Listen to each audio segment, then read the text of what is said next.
Evening and welcome to the Board of Finance, regular June 16th meeting.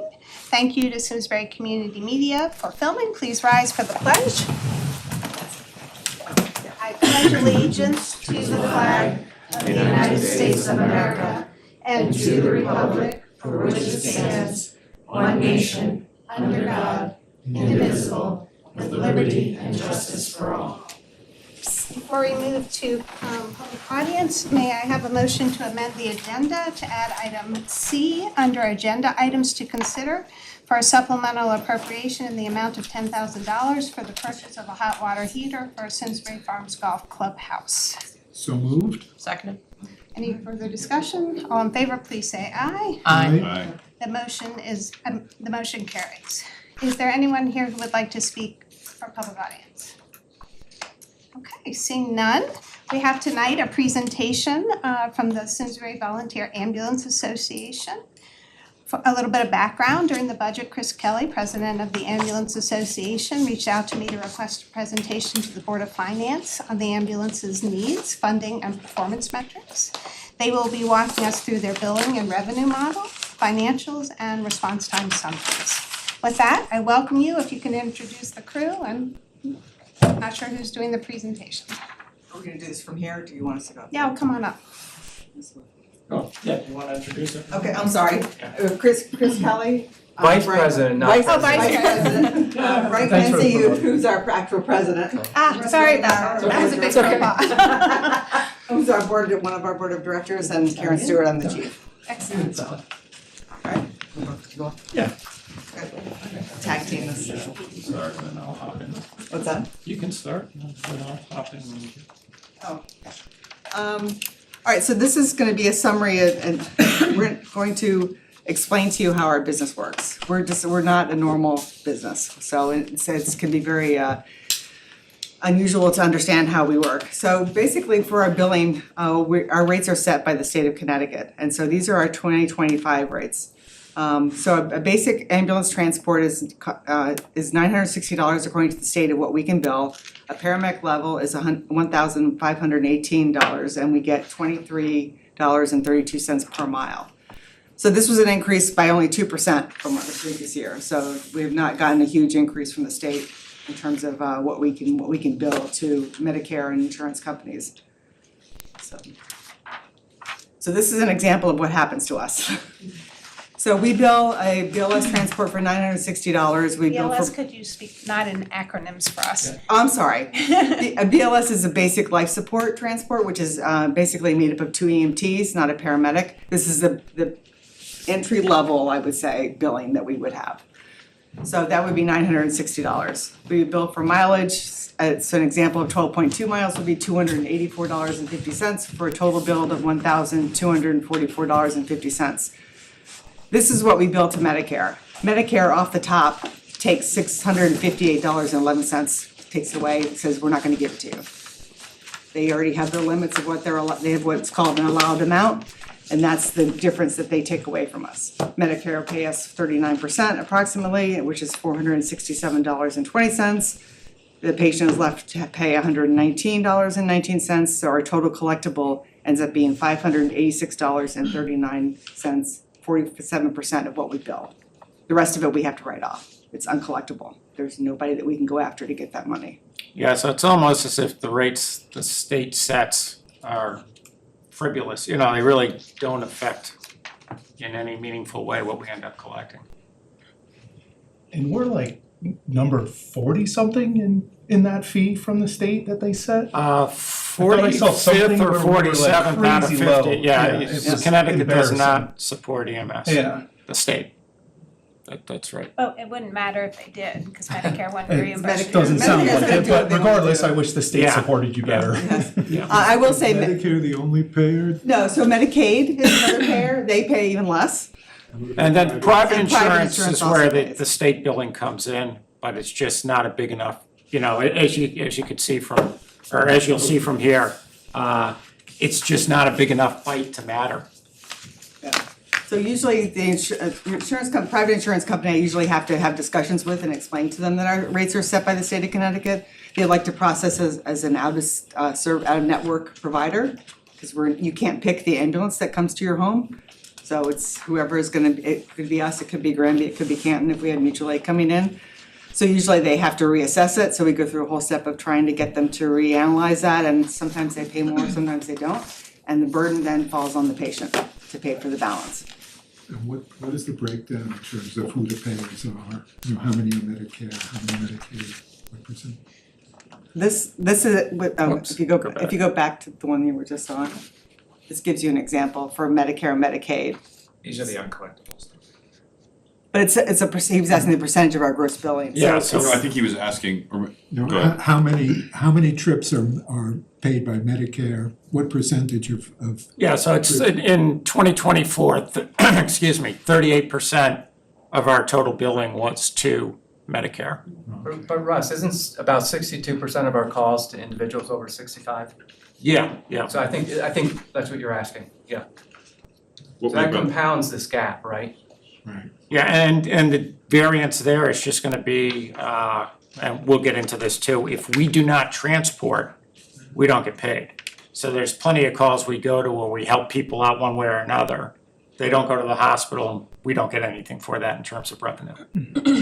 but 54% of them, if my math is right, so the 38 plus the 8 is 46%, so that means 54% don't have this Medicare, Medicaid situation? they're either Yeah. privately insured or they're uninsured. Oh, they're uninsured, okay. Yeah, and I'll get into some of the average numbers in another slide or two. What about the transport stuff that's being set, so you're back a couple slides where it was like, you said, this is just set by the state. Are these the actual costs though? Like, what's the actual cost? I So, realize this is what you can charge, but like, is the actual cost 960? Is it higher, is it lower? well, cost is a hard concept, right? Right. Because what we're doing with the second unit, and that's where the town and us came together, is to fund a second unit. We're fully expensing a crew, an ambulance, the materials we use on calls, the medicines and things like that. Sure. Up front. That's getting paid for regardless of revenue volume. And so, when we think about cost, we've got somewhere, somewhere in the neighborhood of probably $600,000 sunk to run give or take 50, 100,000 one way or the other, depending on what gets included and what doesn't, in that unit. When we go out on a call, and I'll get into this, we don't collect anywhere near enough to cover that second unit. And that was kind of what brought us together with the town a few years back in discussing, should we add it, and if we do, how's it get paid for? So, I would guess, if I had to guess, Medicare probably does something where they total up mileage and what the pay was for the people while they were on that one call, and that's how, I'm guessing, that's Sure, how they sure. get to their numbers. Yeah. But it doesn't cover the preparedness, which is what the town really wants. Got it. Alright, so the next slide is a good example of how our business works. As you can see, there's no straight line in any of the years. So there's variation between the years. This is 22 through 25, and you can see how each month is different. And this is where and Russ is gonna speak to this, how we try to forecast and plan for what's gonna happen. And you can see how erratic it is, because Yeah, so we get variances, each colored line is a year by month of calls. And you can see, so year to year, we have variances in the call volume, and month to month, we have variances in the call volume. And one thing regarding the month to month variances we'd like to talk about at a later date is when we originally started running the second unit, I think there was some gray area of understanding of who was gonna pay for the first 6 months of that. We ended up shouldering that, but that depleted our liquidity reserves. So right now, one thing we need to do over time is rebuild our liquidity reserves. But as far as this slide goes and the previous one, I'm gonna try and walk you through how we approach forecasting revenue. But we've got variance in, what we can collect relative to what we're allowed to bill. And we have variances year to year, month to month on the actual calls. And again, the transports are gonna be the key to this whole thing. So if you flip to the next slide, Just one quick question Yeah. before you do. You mentioned reserves. What are your reserves at as a percent of your operating budget? extremely low. So our operating budget's approximately 1.6 million, and I would guess we're somewhere around $50,000. We want to rebuild that towards 300,000. What To get- percent is that? That would be, the way I look at it, it's roughly 300,000 to 400,000 would be a quarter's worth of expenses, so 25%. And what is standard in your industry? That I do not know. This is not a money-making business. Pardon? This is not a money-making business, I know. and I think every ambulance service struggles with this, so we're not alone. Yeah, so this is a little bit busy, but I'm gonna walk through it one section at a time. I think it's helpful to have it all here as we go through it. So the upper left graph, what the key to all our revenues is call volumes. And as I mentioned, it's gonna get down to transports, but that blue line is how many total medical dispatches they are in town. And the vertical line there is just the difference between history and where we're forecasting. And the blue line, again, is total dispatches. The green line is how many of those we answer as opposed to mutual aid calls, which is about 91% of them right now. And then the brown line that's well below those two is the actual number of transports. And again, that's the only thing we get paid for. And so when we go into the budgeting process and forecasting forward, the lower left-hand side there where you see 2026 forecast, these are all the assumptions that go into figuring out our revenue estimate. And so we start with dispatch volume growth. And, looking again at that blue line, back in 2022, when we did our first forecasting for the town, we had we forecast for about 4% growth, and looking at the lines, you can kind of see going back to 2018-19 up until 2022, which was the data we had at the time, that was a little below the actual volume growth we were seeing. Unfortunately, you can see in the 2026 forecast, from 23 to 25, the actual call volume growth has only been 1.8%. So it's been falling, the rate of increase has dropped, which means, the rate of increase of transports is gonna drop as well. Below that, we have, again, so we start with total 911 calls. The next, the green line, how many are we gonna take? And then the brown line is, of the calls we take, how many are gonna transport? And, the good news on that front is back in 2022, it was about 65% of the calls we went on transported. That's actually increased to 67%. So, that does help on the revenue front. As Karen mentioned, or showed on the original revenue slides, what we bill, again, so the state amount we bill, what we're allowed to collect is only 52% of that on average. And that number's been pretty consistent over the last 10 years or so. It might go up or down 1% in any given year, but it's been running pretty consistently at about 52%. So of that, what's allowable, we are able to collect about 45% of it, which is roughly 87% of what we can collect, we do collect. In terms of, and this is one of the big numbers that goes into this. So if we're trying to figure out what our revenue is, it's essentially going to be I'm transports. sorry to stop you, but I'm Yeah, confused. no problem. When you say percentage of gross billing allowed is 52%, I'm lost. Okay, so going back, so remember, roughly 45% of the calls are Medicare or Medicaid. Right. So we'll bill them anywhere, on a call. It's allowed by the payer. Yes. Okay, I'm Yeah, sorry. yeah. So we can't go back to the federal government or the. Got it, I'm Yeah, sorry. Yep, no, That's a lot of working This parts. is a screwy business, so. So anyway, if we look at 2024, which is the last year we feel like we're through our total collection cycle, we averaged $672 in revenue per transport. That was the average. And obviously, to forecast, we're taking our total transports times what we expect the revenue to be, and that gives us a operational revenue number. Why the long runway for the receivables? What's the 2-year delay? Well, we bill over 12 months, and then we use an 18-month window. So the end of this month, we'll have what we consider our final 25 numbers. I just don't have them yet. Gotcha, fair But enough. yeah, so think of it as an 18 months. So it's essentially 6 months after that last billable. Yeah, because in the business world, it's 30, 60, 90, never. Yeah. Right? Like, and so if the collectible is out there beyond Yeah, and the reason 120 we days, use- you're never gonna see it. Yeah, the So- reason we're using 18 is we just found historically, that's about how long, and we do go and nudge people, right, to pay. And we found at about 18 months, we can still get a little, and after that, it's pretty much dead. When's your fiscal year start date? We do a calendar year.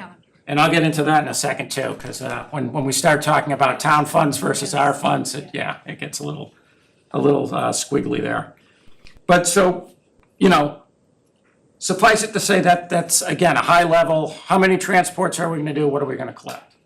So going back to the upper right graph, that's just the brown line on the left, our transport line, and I just kind of zoomed in on it a little and then added a standard deviation up and down around, what we expect. So we forecast the brown line, that's the base.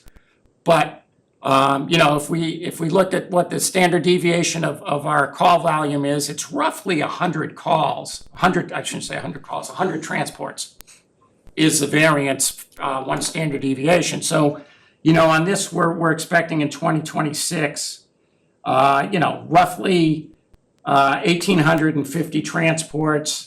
It's gonna be 100 higher if we have a deviation up. It's gonna be about 100 lower for one standard deviation lower.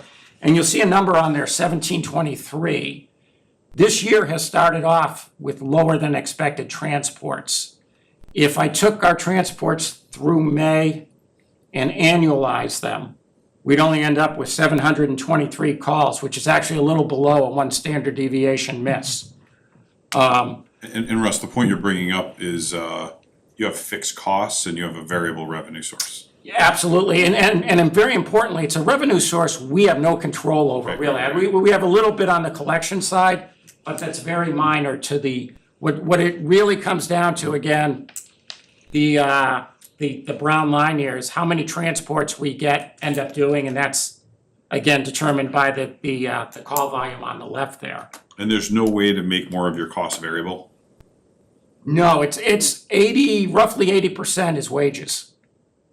And, And everybody's salaried, people aren't. No, But so- we have Hourly. overtime as well. Yeah, so one thing we do to control, I'll call it the wage benefits, so our total there, Yep. is we limit how many full-time employees we have, so we're not covering benefits on quite a few. So we have, is it 12 We full-time? have 6 full-timers. Six- the rest six of- We have full-time. 22 employees, the rest are per diem. Yeah.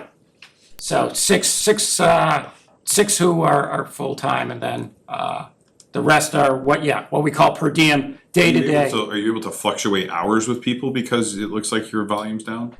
Like force Well, no, anything to be so variable? again, think about that for a second. So what we are staffing, and I No, this is a should've weird started thing that. because if you're wrong, we got a problem. Well, and that's one of the things we need to You're not try and scooping ice cream. figure out is how variances are gonna work. Yeah. So we were staffing historically one ambulance 24/7. Now we're doing, during the 12 hours of the day, we've added that second unit. Yep. So that's all staffed, right? We don't know when the calls are gonna come, so again, it's the preparedness or readiness. We're paying for that, right? And Yeah. that's just sunk cost, If the ambulance doesn't roll out the door, we're still paying for everything. How much of that, is there a measure of how much of that is like just typical unused sunk cost? Like, 'cause if you had a perfectly variable model, and you had everybody on call, you could just, and this isn't feasible, I get it, but it's like you would call the people in and you'd pay them hourly, right? But you can't do that, so I get that. But like, you can almost do the math and say like 80% of what we're paying is actually just to have people waiting for the calls. I don't know what the, or Yeah, I- 20% or 2 or 50, Yeah, I have no idea. we can definitely get that number. If I recall right, so we had, what was our transports? Yeah, so we had like, I think we had around 1,800 transports last year, something like that. I think we would need another in the neighborhood of 500 transports, if I remember the number right. It's either 500 calls or 500 transports, more than what we have now To break even. to break even. But And, that's going in the other direction, because you can't control the calls, you can control the people. but we can't, right? We have to commit to staff or not staff. So one of the things with the EMS industry is since COVID, there's a shortage of workers, so we've seen expenses climbing faster than inflation, if you will. Yeah. And an overall shortage of workers. So, you know, we manage the per diem piece as best we can, but if we start varying people's hours too much, they're just gonna go somewhere else. And we won't be able to staff when we want to. And so one of the things we have been fortunate at is relative to the commercial services. People seem to be happier working here, just because they're treated a little better. Yeah, we have very low turnover rate, so. Okay. Can you talk just a little bit, I'm just looking at your budgets, and this is probably having to do with the variance of staffing levels and the increase in calls, but wages and benefits looks like you're projecting a 5.2 and administrative expenses 10%. So can you just talk about, am I misreading what you projected here? Which, I'm sorry, I just don't know which numbers you're looking at. I'm looking at the 1279099 to 1345513. That may just be a factor of how many part-time variances there. Which, The wages and benefits line, this one here? Yeah, from base. oh, yeah, I'm sorry, yep. Yeah, so that is, so, as I say, the year to year, the EMS inflation, if you will, wage inflation, to be competitive, has been higher. Is that a function of you have more calls, so therefore you have to pay more? Has nothing to do with calls. This It is has just to do wage. with the state demand for workers, for EMS workers. And That's so, the part-time work, limited hours, right? well, yeah, so that limits the benefit side of things. And again, that's why we've got only Oh, six. so the wages and benefits are not impacted, this does not include the part-time? It does, that's everything. Oh, it is. Yeah, that's everybody. So But we, it's at the end wages of the for year, we everyone. total up, It's wages for everyone, and it's wages and benefits for those 6 employees. yeah.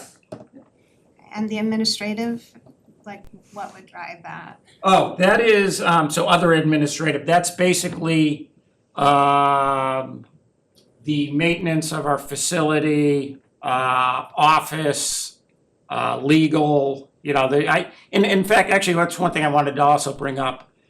I've got a very detailed, line by line, program behind this that we'd be happy to walk through. It'd just be very difficult in this environment, but if any of you, if all of you ever wanna have us come over and we'll just spend an hour or two, whatever it takes, and really go through line by line, I can go through everything with you, so you have a good understanding of, how we're arriving at it, where it's coming from. Thank you. Russ, another thing I just noticed, and this is dangerous, so you tell me where I'm getting the math wrong, like when I look at revenues from operations divided by total operating expenses, it's a much higher percentage than what your gross billing implies. Basically, what it looks like is like your operating expenses is like 80%, I'm sorry, your revenues are about 80% of your operating. Yeah. But when you give that other 50% number, it makes it sound like, wow, we're only gonna collect 50% of what it costs, but it looks like we're collecting 80% of what it costs. Yeah, so again, This is what I was trying to ask before, it almost, The revenue side is, state says X. Yep. Federal government's a big customer, Yep, they say totally. Y. Yep. We collect between private insurance and, the government. that Z, which is 52% of what the state says we can get. On the expense side, you know, we're committing, right, we're committing to 1.5 ambulances essentially a day. And those expenses are sunk, right? Like we're committing to the employees that, yeah, we're gonna run this for a year, you're gonna get your hours, whether it's a Sure, full-time, part-time. Is that getting what you're?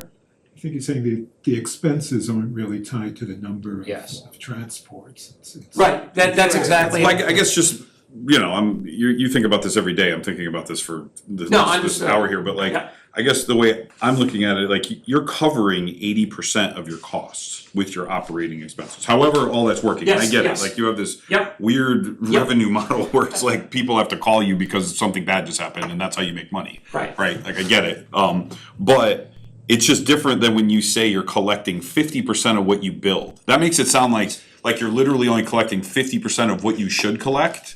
But the reality is you're covering 80% of your actual costs with your revenue. Yeah, so again, the revenue. It's almost as if, just to finish the thought, Yeah, yep. it's almost as if the billable amount is too high. Because even by collecting 50% of it, you're still getting 80% of your expenses covered.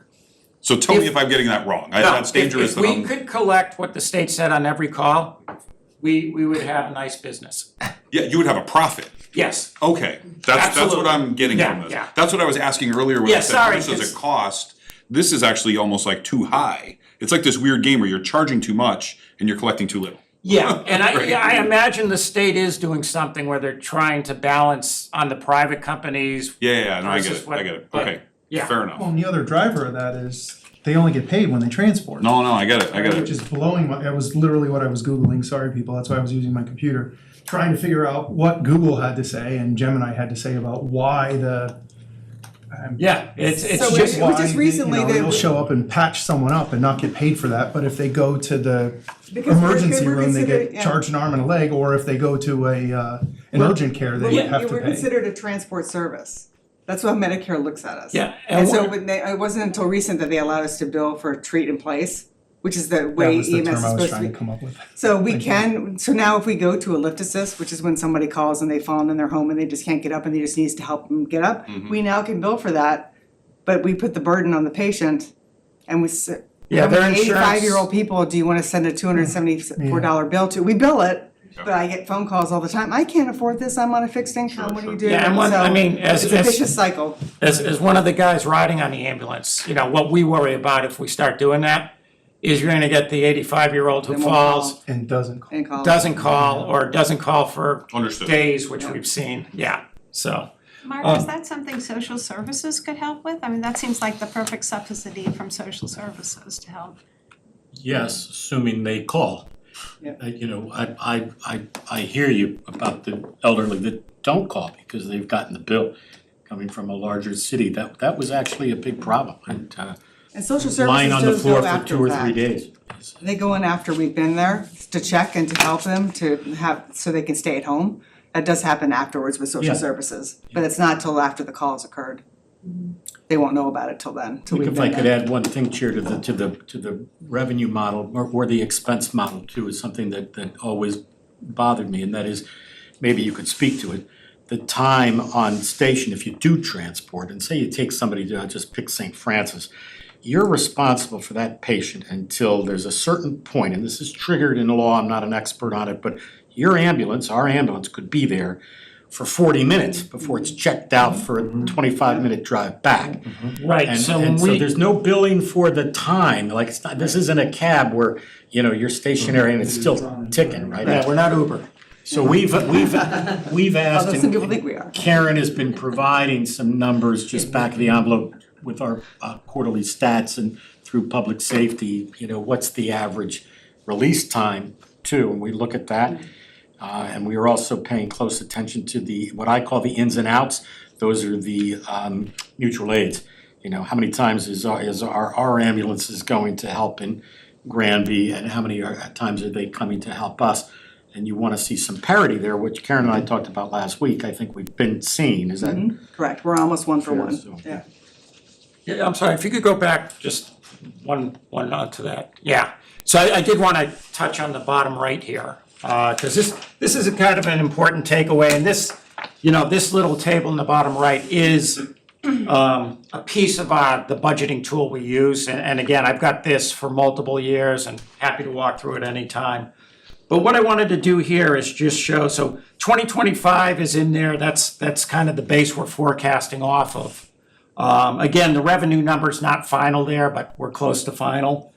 And all I did here was going back up to the graph above it.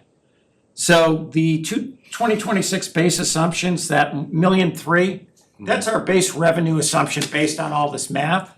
If we end up at that 1,723 call number, that's gonna drop to $1,205,000.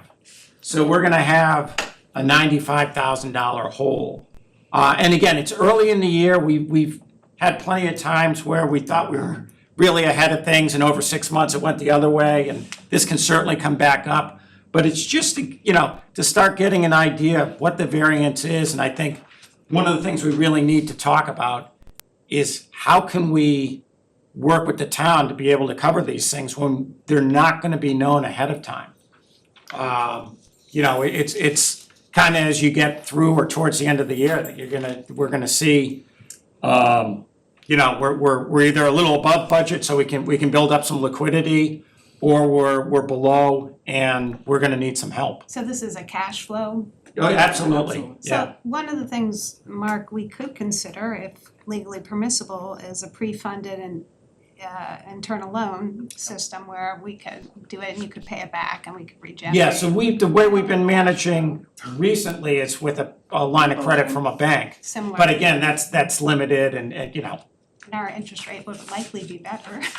yeah, I mean, any help like that would certainly, I think we're legally obliged to cover our administrative costs. There's some legal minimum, but it should be lower than, that's yeah, one thing. that would be great if we can talk about that. One other thing, just Yep. before we move on from revenues, I see your fundraising, it looks like it's sort of going down by 60% from the. Yep, that's why I highlighted that number. So we actually, in 2025, received a last, I don't know what the right word is, it was COVID money. It was payroll retention. If we didn't fire anybody, they gave us money. Yeah, and so we got the last payment for that last year, and again, that's not gonna repeat, That's just our unfortunately. money. Okay, Yeah. that makes sense. And so on the next slide, what I really try to do is, so summarize the support the town's already given us through the MOU and otherwise. And those numbers are gonna be in green, our ask, if you will, and this is again, just on the base, is gonna be in blue. So if you start in that top left-hand box there, so for 26-27, we asked for $200,000 in capital to purchase an ambulance, and I believe that's all been agreed to. In 2027, 28, right now, our base forecast would be, we'd be looking for about $360,000 in assistance. In 28, 29, a little over 200,000. And then in 29, 30, on the operating side, again, a little over 200, but an additional, and this is kind of a ballpark guess, I'm guessing 5% inflation on the ambulance from what we just paid today. We would be looking where we would fundraise for part of it, but probably in the neighborhood of 240 from the town for a combined $455,000 need. And while we're here, I'm just gonna pop over to the top right-hand box. I ran the same numbers because I wanted to demonstrate something that's pretty important. If we ended up with this low call volume this year, that 1723, it actually cascades forward. So that number would miss our projected call volume by about 140 calls. And so when we go back to forecasting, we're not gonna assume in 2027, we're gonna go up by 280 calls and be back online, on median. So this assumes that we go down there and then just start gaining by 2% again. And you can see how the numbers can cascade forward. And again, getting everyone to understand where variances could come from because we're so dependent on the revenue number. So in other words, if we forecast 2,600 calls, when did we forecast next year? I have it right here. So if we forecast, call it 3,000 calls for this year, and it ends up being lower than that, so we end up with less call volume. And then we look forward, we're gonna say, all right, well, we're still averaging somewhere, actually our increase in call volume is actually gonna be lower. If that trend flattens out, expenses, revenues are gonna go down.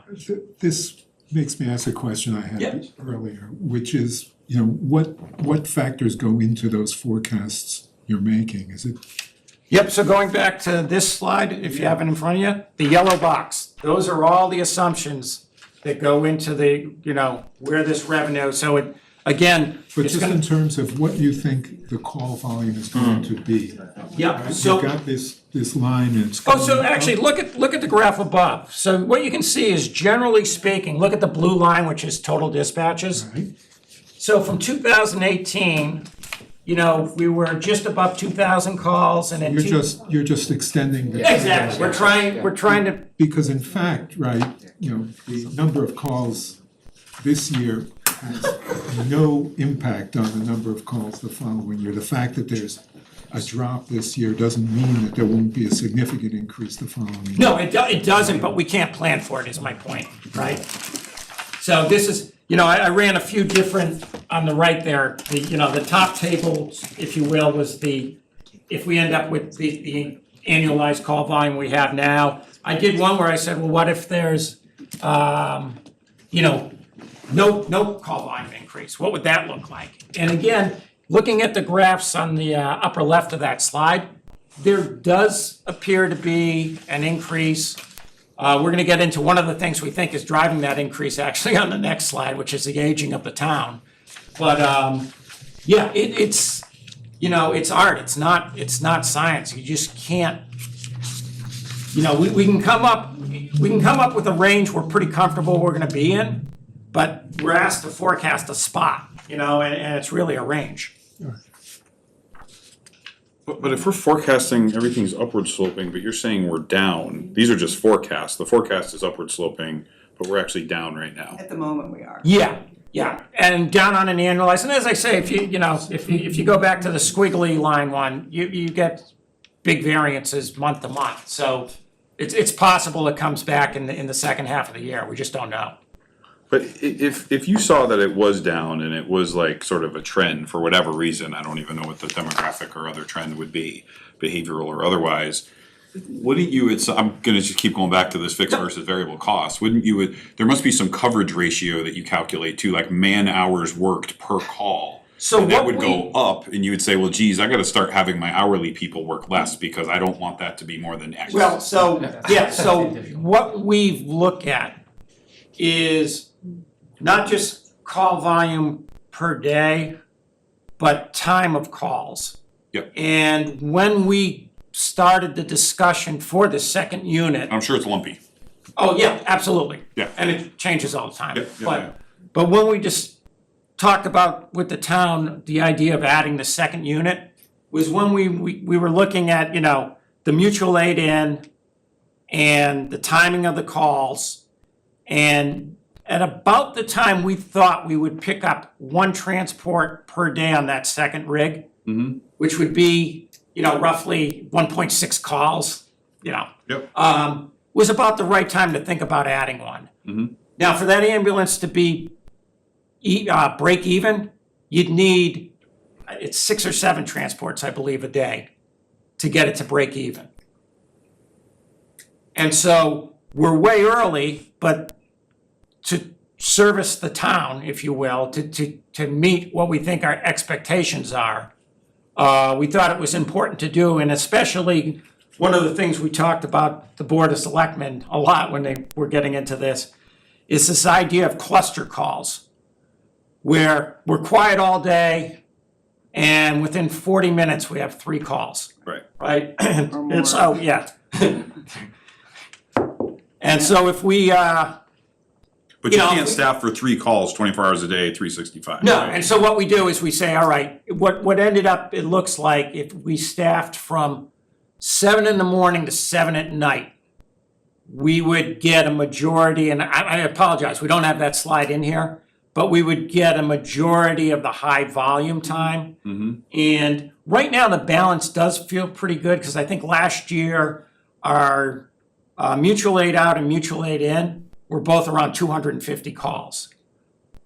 You know, and 250 calls is that's not where I would think about adding another. Yeah, no, and look, you guys have a difficult job because you're trying to predict this, and the one you miss is the one that stinks, right? Because like if you're ever understaffed and you get that, like it's gonna feel like, why didn't I have more staff on? So I completely get Absolutely, that. yeah, it This can is a be, different. this this could is have a- disaster. I don't even like calling it a business because it's not a business to me. Right. It's something different. Service. But I guess what I'm curious of though, if you went back before we added the additional Yep. resources, and I'm calling this a coverage ratio, I don't know what the right ratio Right, is, right. but like, is it better? Like are we now getting were we, were we, I don't even know what the right car analogy is, but like, are we in a Cadillac now and we were in a stripped down Chevy before? I don't know. Apologies to anyone who drives a Chevy, by the way, they're great cars. Well, the model also changed. We went from a primarily volunteer service to having Right. to hire to get. Right, and I get it, and that's why it's gonna be complicated, but I guess, like, you So if see where I'm you were trying to go, running- like, I'm trying to understand, like, cause at some point,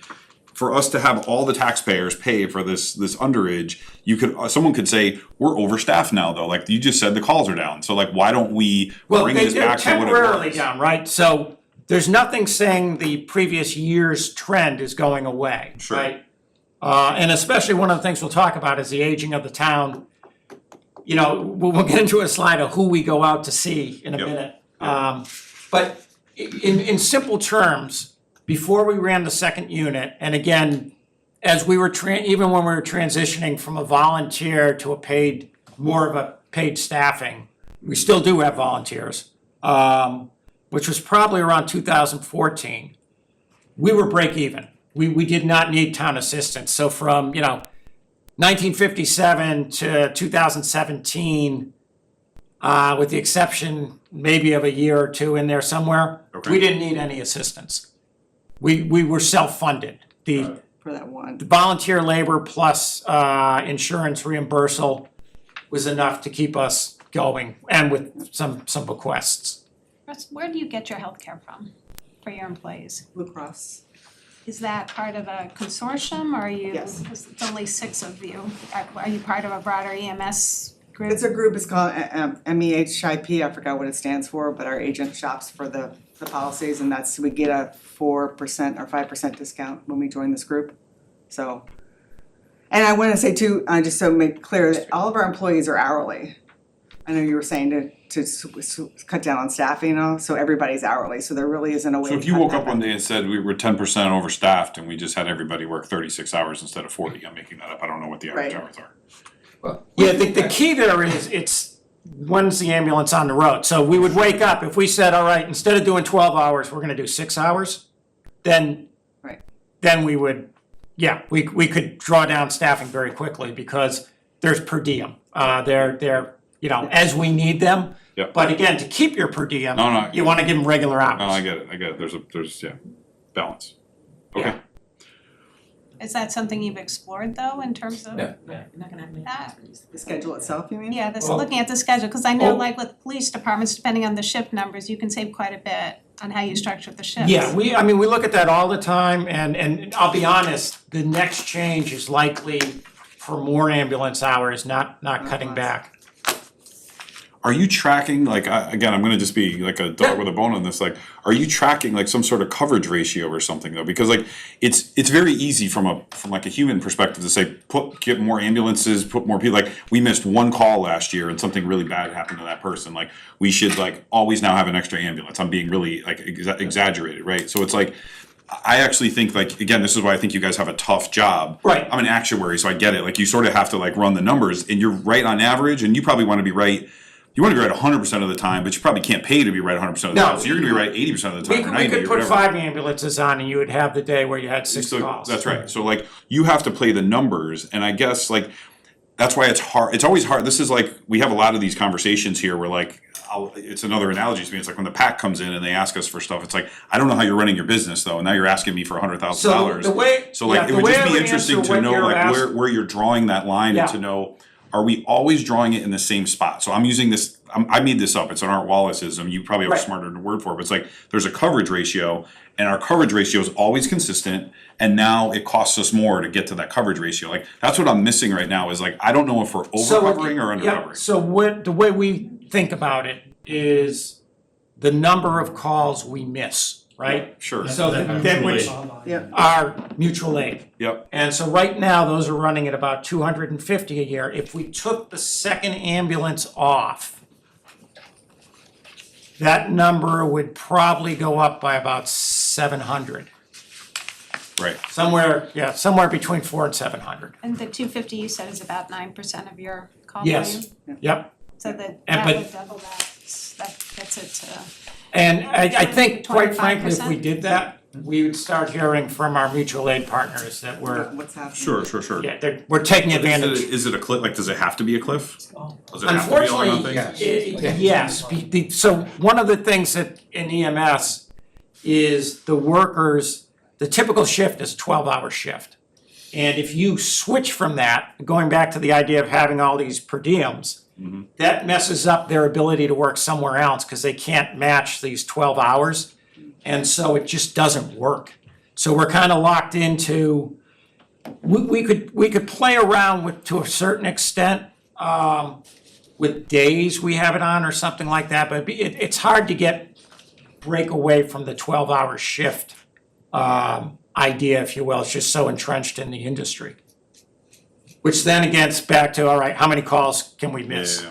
Are we at an inefficient point because we have enough calls that we need the two, but we're not fully utilizing? Oh, the two? financially, you'd never do this, right? If this was a business, you would never run the second. Well, let's just pretend, I don't even know what our population is right now, it's about 20,000, whatever. 23-ish. 23. Like, do we actually have we hit a point where it's like, once we crossed over 20, we needed the second ambulance, but like, the second ambulance isn't really efficient until you get to 28,000? The point, it's almost like. I think that's fair. So, yeah, I mean, there's So definitely. you need a and again, subsidy right now? As the population grows, we anticipate, you do the per capita call for an ambulance, that's gonna be going up. But you won't have to add another ambulance for a while. No, we will For a not, while. we might have to extend, The or time, we the might, time we, might change. yeah. Got it. But you guys can control that. The ambulance is like this big cliff, like boom, I added an ambulance. Yeah, and again, yeah, you're paying for the preparedness. Okay. You're paying the guys to sit there knowing that they're not gonna earn enough money to pay for themselves. Yeah, no, I get it. Okay. Do we as the town, either the town or the Board of Ed town, use the SVAA as part of our services we provide to, I don't know, sporting events or school nurse support, or kind of, are there other ways that the town is relying on the SVAA? So we do standbys for the concerts, so all the PAC stamp concerts will be there, for the And those are races. paid, right, Karen? They're So paid, they- those Oh, are yeah. paid, so we make As extra. the former treasurer, I can attest to that. I know my- Yeah, and one important caveat there, those are separate from our daily, so we are a 911 response. So we never take a 911 unit off the line. To do that. To It's a- do It's something. a third like ambulance. extra duty It's a work. third, Yeah. it's an extra one on top of it all, so. Yeah, and we do earn a little revenue. We have a classroom, we run CPR classes, EMT classes. we run EMT classes, So we are exploring other ways. We get grants where we can to support the purchase of equipment, but it's, again, For EMS, it's tough for grants and all, that's really fire-based. If you look out there and search for grants, it's all gonna be for fire departments. We're like the redheaded stepchild of emergency services. We really are. I hate to say it, but we're like behind everybody else. Fire departments are extremely wealthy compared to EMS services, so. Alright. you want We us- threw a lot of stuff at you, I know it's a lot of information. do you want us to walk through the call stuff real quick? Yeah, sure. So the next slide just goes back to what we're discussing about the aging population in the town of Simsbury. So the graph on the right shows the increase over the years of people that are 65 and over. And the real key on this one is on the right-hand side. So the left-hand side just shows you the population, we're aging, right? But that right-hand, that yellow line, so for EMS, over 50% of the calls you go on are for the, I'll call it the elderly, although I don't like using that term now that I'm in there. My kid would say boomer. Boomer, yeah. You're such a So- boomer, Dad. So that's definitely a factor in what we're doing, so, and the next slide goes into our times, this is what we were discussing earlier. So we spend about 21 minutes on scene on average for calls, it takes us about 27 minutes to get to the hospitals in the surrounding area, we go to St. Francis, UConn, and Hartford Hospital and Children's. We try not to go to any further than that because it takes us too long, so if somebody asks us to go to New Britain or out to Charlotte Hungerford, we try to avoid doing that just because we'll be out of service for too long. However, if we go to Canton or to Granby and they go to those hospitals, we're then obligated to go out. So if we go to Granby and they wanna go to Bay State, we're going to Bay State. So, but we Because try. it's closer to where the Yeah, pickup. it's Right, and included it's what in their- and it's what their their base. service does. Yeah. Gotcha. So- And you, So it takes us about an hour to do a call. This is a total turnaround time from beginning to end. Our crews have become very efficient in clearing the hospitals as quickly as possible and getting back into town, or at least to get within radio contact of town. And our response time in town, and I have to qualify this, is for a priority 1 call, which is a high priority lights and sirens call, takes us 6 minutes and 36 seconds on average to get to the scene. That's pretty good. That's pretty fast. And that's different than the 781 on the last page. So that's an average of all the calls. Okay, That's from that's the your state, whole, that's from the state data. okay. So if we wanna, and that includes the mutual aid calls, 781 including mutual aid, 'cause like just from a patient-centered thing, they wanna know. no, the 781 does not include mutual aid, that's just Yeah. our times. So what, but if you're a patient, you wanna know, when is the ambulance gonna arrive? So is there a statistic that sort of tracks that? Like what can a patient in Simsbury expect an average response time to be? Including mutual aid. They don't care who it is who shows up. Right, so mutual aid unfortunately is gonna skew it Right. greatly. So I took a look at last month, just out of curiosity for mutual aid calls. It's hard to get we get the data from the police department, so I have to kind of scrub through everything to make sure everything is correct and to make sure it's right.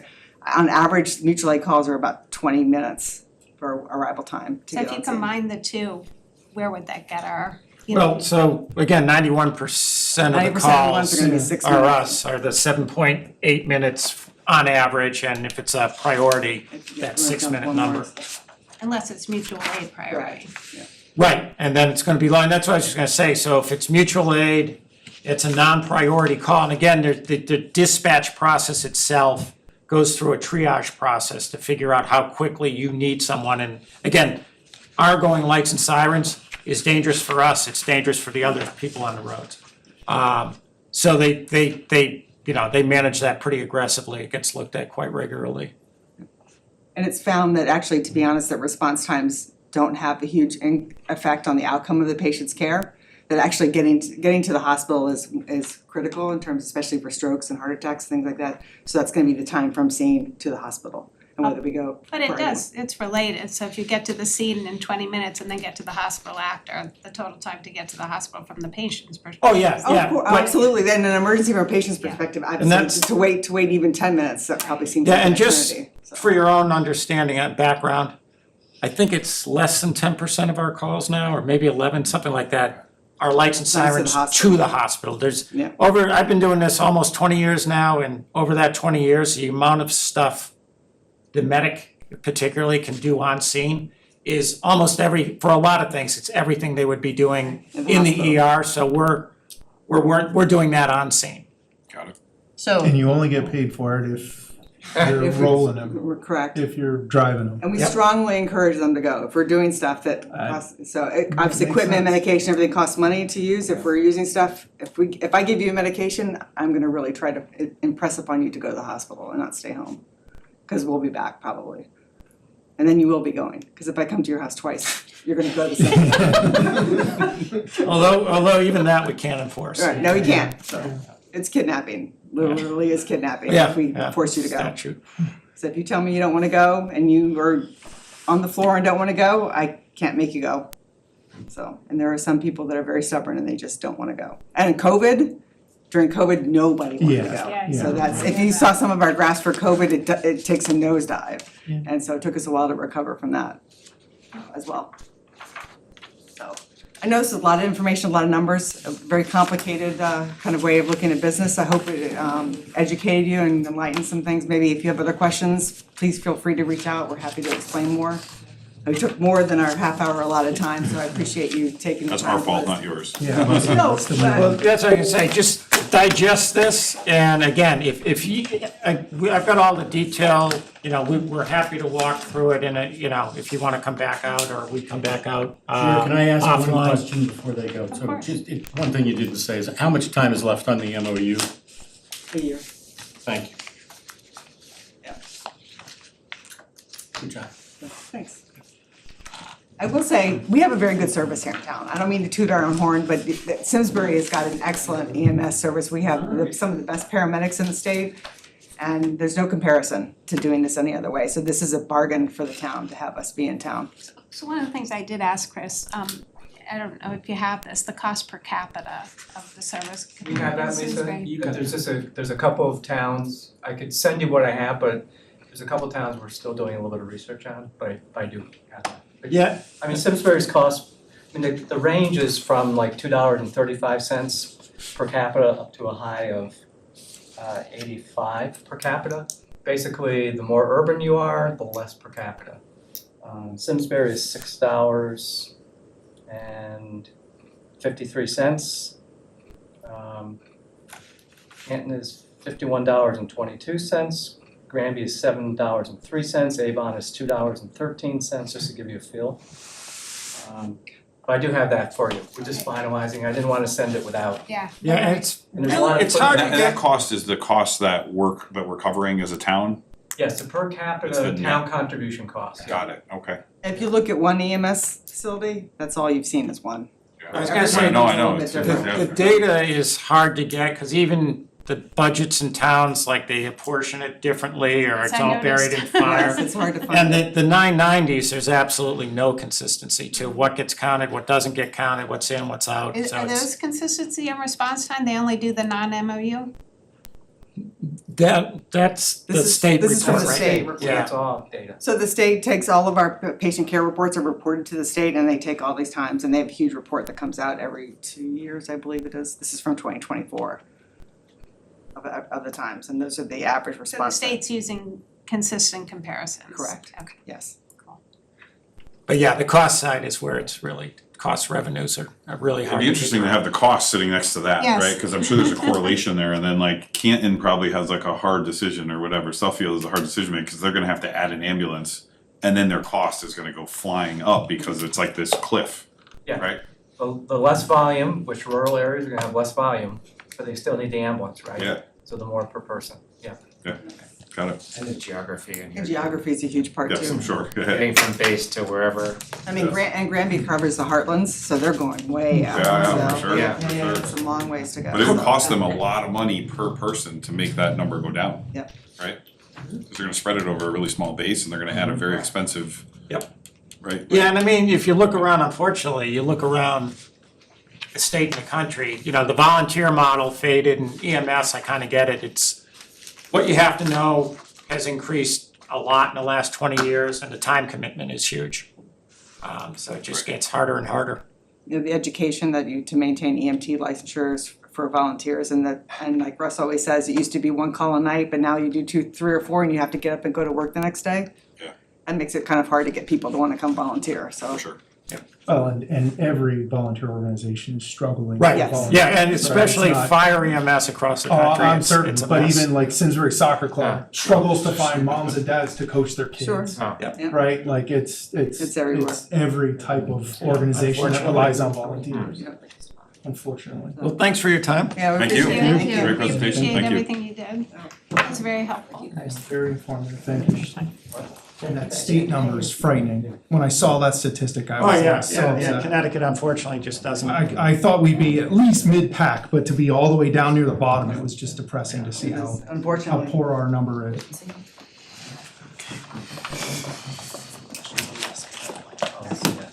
Thank you. Thank you again, we appreciate it. We'll move on to the finance director's report. We welcome Kelsey Chamberlain, who's filling in for Amy Merriweather, who is away at a conference. So we're gonna go slow, and if there's something she doesn't know, it's totally fine. We can get that information later. Totally Okay. sharpen my teeth, Kelsey. I'm sorry, Deputy. Nice to meet you. All right, good evening, everyone. So just to go over our approved supplemental appropriations, there's nothing new to report there. We do have the request, which we are getting to later on this evening with Mr. Taberski. Tax abatements, again, there's nothing new to report. We have I think this is all pretty standard. Kelsey, before you move on from grants, this is really a question from Mark and Wendy. Did I see you applied for some federal earmarks with our federal delegation? Congressional, Mark and we talked about applying for 3 of them. No good news to report yet, but we did hit the request for congressional earmarks. Congressionally directed spending now, I think is the proper term. And we have been given a couple of no's, but there's still some chances out there, so give us another month or so, we might have some feedback for you, so. What did you apply for? It was some help for Eno, what else, Diana, do you remember, we had 3 or 4 things? The splash pad and then the thing for Tom Roy that the water. The berm around. The berm around the house. Yeah, good. Where So have the you heard Eno no's was from? denied, but, Eno? yeah. Eno was denied, interesting. Anything else denied at this point? No, not yet. Sorry, Kelsey? So for grants, we're still waiting to hear back about the DEP grant and the LoSiP grant. We're hoping to hear and have an answer towards like the end of summer, beginning of fall. For savings initiatives, again, there's really not much out of the ordinary there. The police department, we did have the bulletproof vest grant, which saved us about $10,000 in change. And again, HR, we are now using Retiree First, which is helping us reduce our monthly cost from $25,000 to about $17,000. Library, again, nothing really new to report there. We do have an update on the fraud risk assessment. We have forwarded to all department heads and they've forwarded it to their appropriate staff. All of the recommendations that we were given.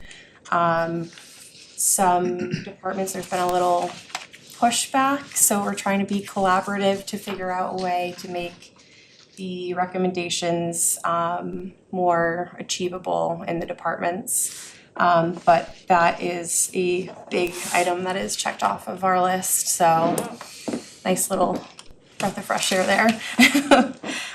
When that's finalized, if you could just pass along, if we could just get a copy of them, thank you.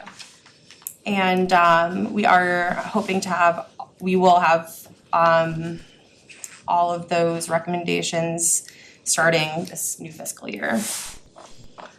For our investments, we are looking very well with our investments at the moment.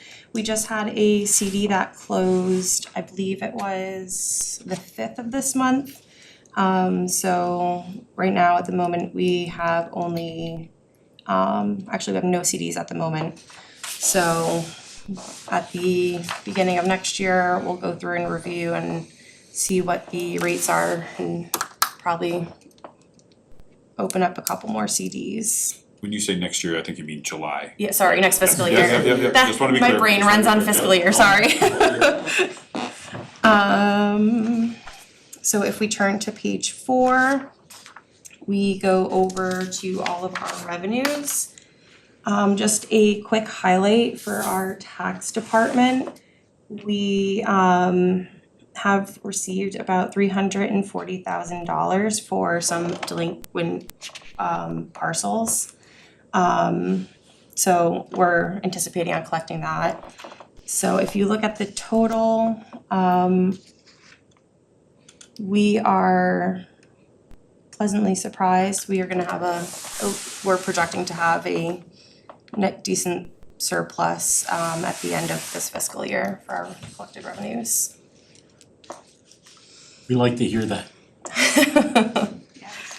So the 345, is that over multiple years of delinquent taxes, Mark, or is that, will we I expect to see? think it was 2, that's a great question. Obviously, it wasn't 1. The Okay. question is, was it 3? And we'll check and get back to you, but I think it was So I was just wondering how much of that is gonna be sustained new revenue?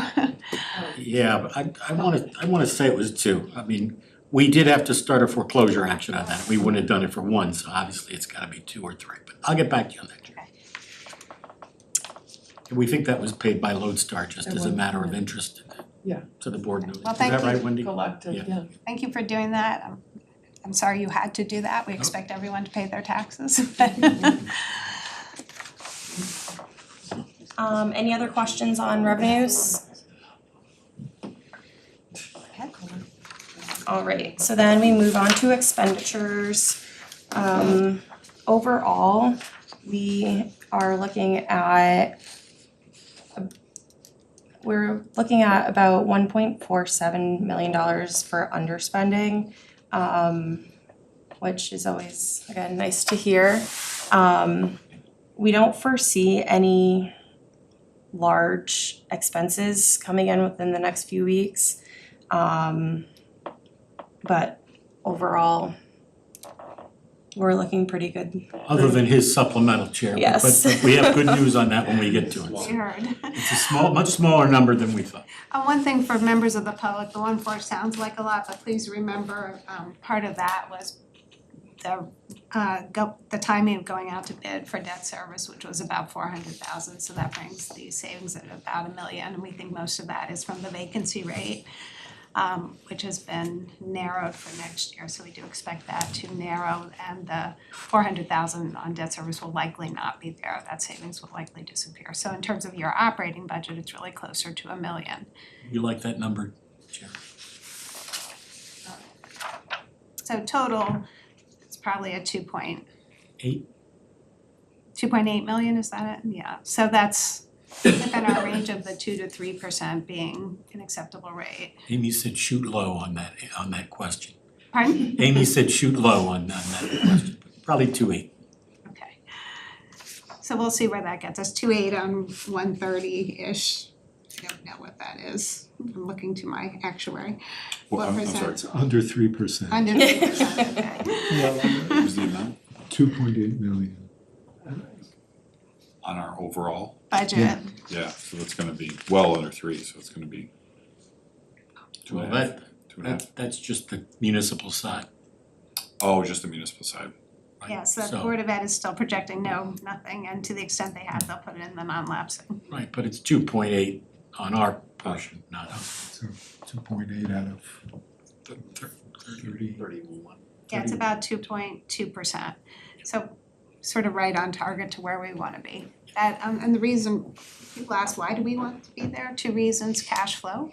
2, it helps preserve our AAA bond rating. All towns with the AAA bond rating do deliver a surplus. If you do not, you will lose that rating, and then the pain will come in terms of higher increased costs for borrowing. So this is reasonable what we do with that money. It is not used for fund to haves or things we couldn't budget for. It is saved and budgeted in the next year for the top priorities of the town.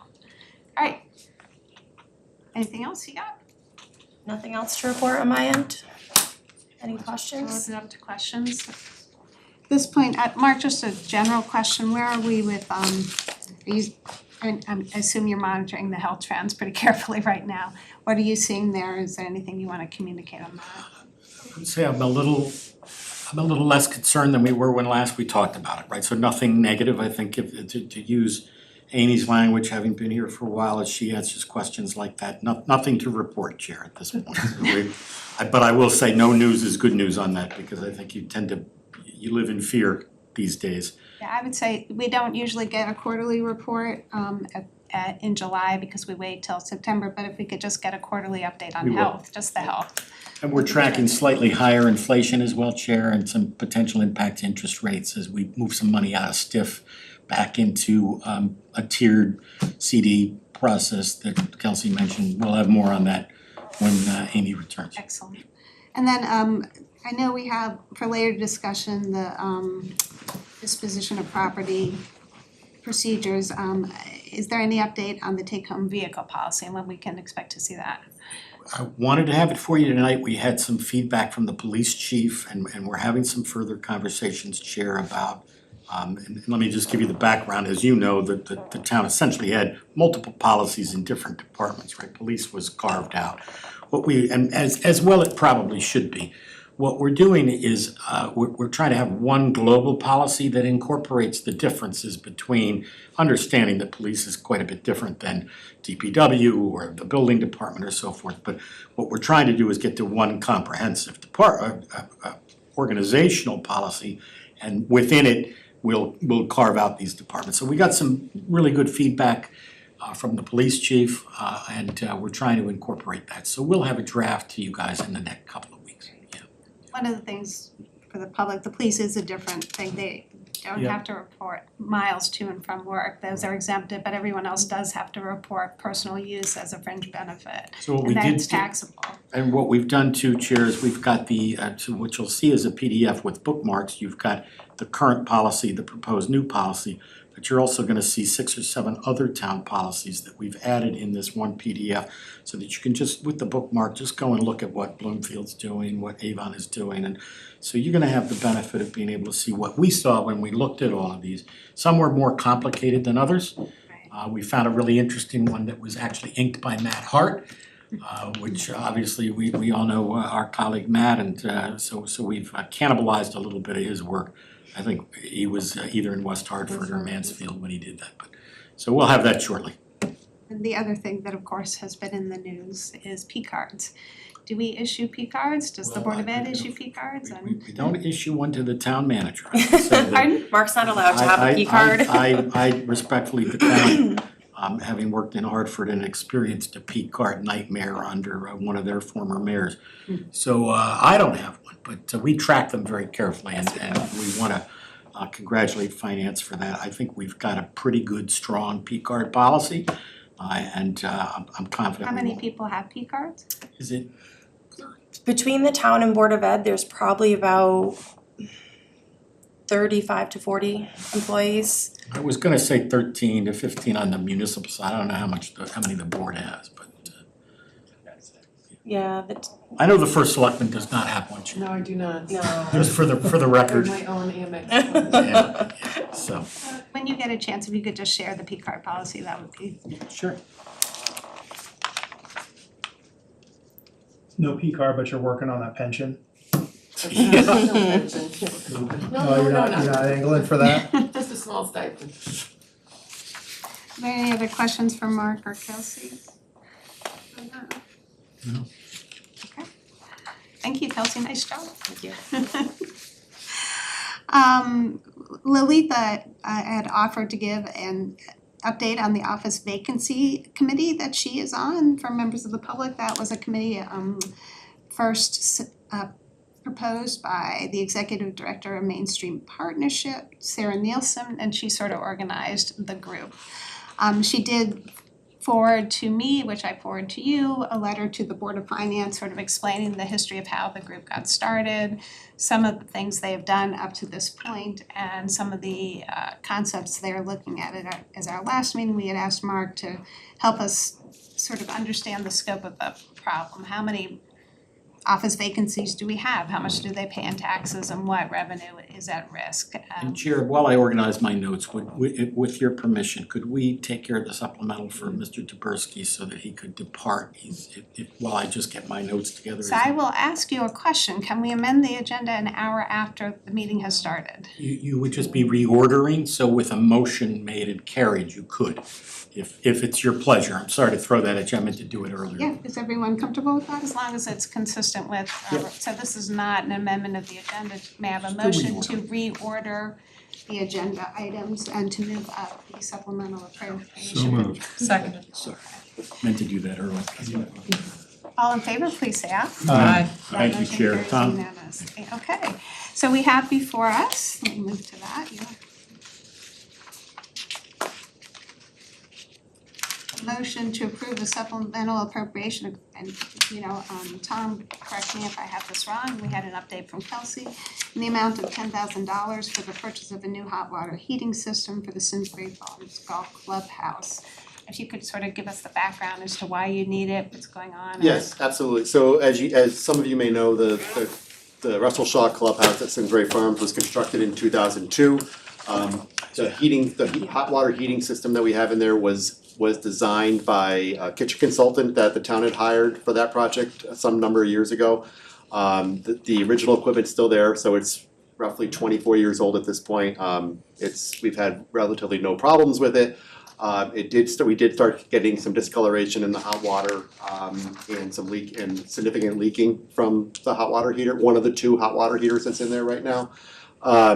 It is at the end of its useful life. We had it looked at. It is inspected every year by the state, so this is just a recent problem. This isn't something that we've known about for a while. So the original quotes, I would say full transparency, I'm not a plumber, I'm not a water heater expert, I'm not a kitchen water heater expert. Our staff had some companies come in to give us an apples to apples quote based on the existing equipment, replacing it, for today's needs.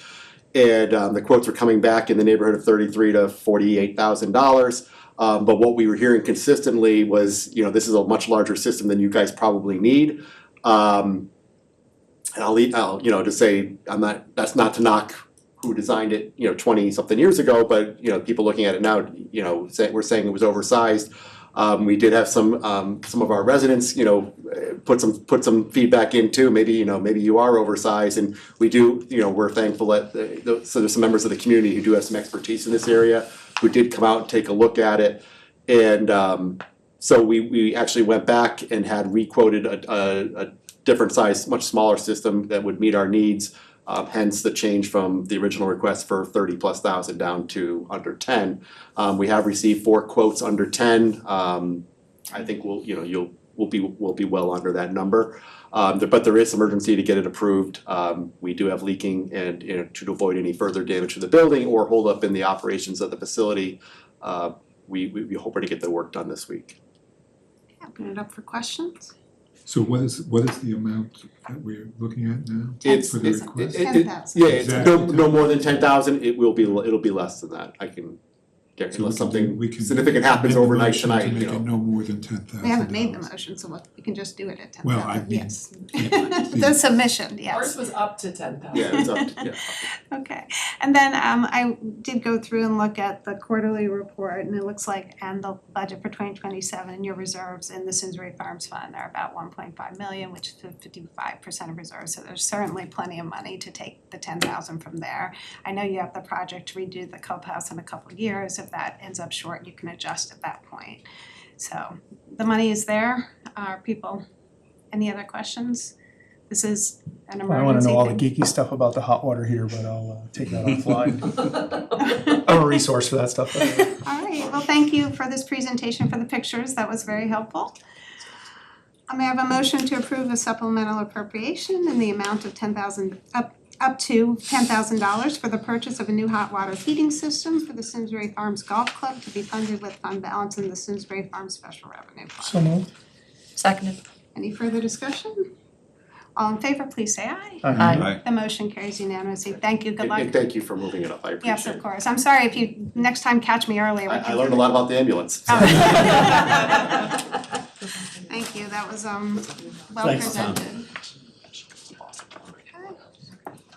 Good luck with whatever's going on there. I noticed that earlier and was like, oh. the Broken ambulance people are broken here. toe. So my running is off a little bit right now, but. And his golf We'll game. get back to I'll do it. that soon. So now Take I'm care. all off and I have to find out where we are. Okay, so yes, I was just circling back on sort of the scope of the problem that we're, because Sarah did cite some differences in one example, but that, if you look at the taxes paid on that, it's about difference of $27,000. So if there are 10 properties, 270, it's actually less than, it's measurable, but it's less than, just what we've given in tax assessment adjustments. If it's obviously 100 properties, it's a significant amount. Right, I think, and through you, Chair, I think that's a great discussion and segue to this. I just wanna, I know you've got Sarah's memo, I just want to call your attention and read for the public pieces of this. So, we were focused on, with her help, and of course Lalitha from your board has been a principal of this, as has Stephen Antonio from the Board of Selectmen and others who are participating in it, and also our state rep, Melissa Osborne, is on there, because I think we're gonna, hopefully, and I met with Sarah and the president of Main Street, Rich Carrera, today, and we're looking already at the likelihood that over the next 2 or 3 months, they'll issue a final report, which hopefully will have some recommendations and some actual, I'd say, actionable items that we can talk about. But what I'd like to point out is what the goals are that the group has agreed upon, and I know Lalitha was gonna speak to this, but since she's not here tonight, I can do that. So first, identify potential office spaces that could be adaptively reused and maximized for the highest and best use. That's number one, of course. Look at what, if any, programs or incentives could assist in getting the desired development or an expansion of existing offices is their second goal. And finally, number three is look at what, if any, permitting process could be improved or implemented to incentivize desired development and make shovel-ready. And this, she points out, and I probably would have put this as a fourth bullet, but looking at town infrastructure and this Main Street has been quick to point out, and correctly so, that some of the problems with potential development that could generate more taxes for the town are infrastructure related. And they have some examples of that, which I think will come out in their final report. I personally am less, excited about looking to find improvements or efficiencies in the permitting process as the panacea to this problem, because the problem is so large that fast tracking permitting or approvals is probably not the solution, but we've left that in there. So with those goals in mind and understanding what the timeline is, the task force of the committee is meeting, every couple of weeks or so. We've toured some of the vacant properties. We've talked to owners, and also there's some research going on about what other communities are doing. Obviously, this is a nationwide problem as values shift from commercial to residential. What I wanted to do tonight, and just expand the conversation so a little bit, and frame it for you in terms of some numbers. If you look at just and commercial, when I say commercial property, I want to be clear that we're excluding industrial, we're excluding vacant land, we're talking about primarily office buildings, some retail that we wanted to include in this.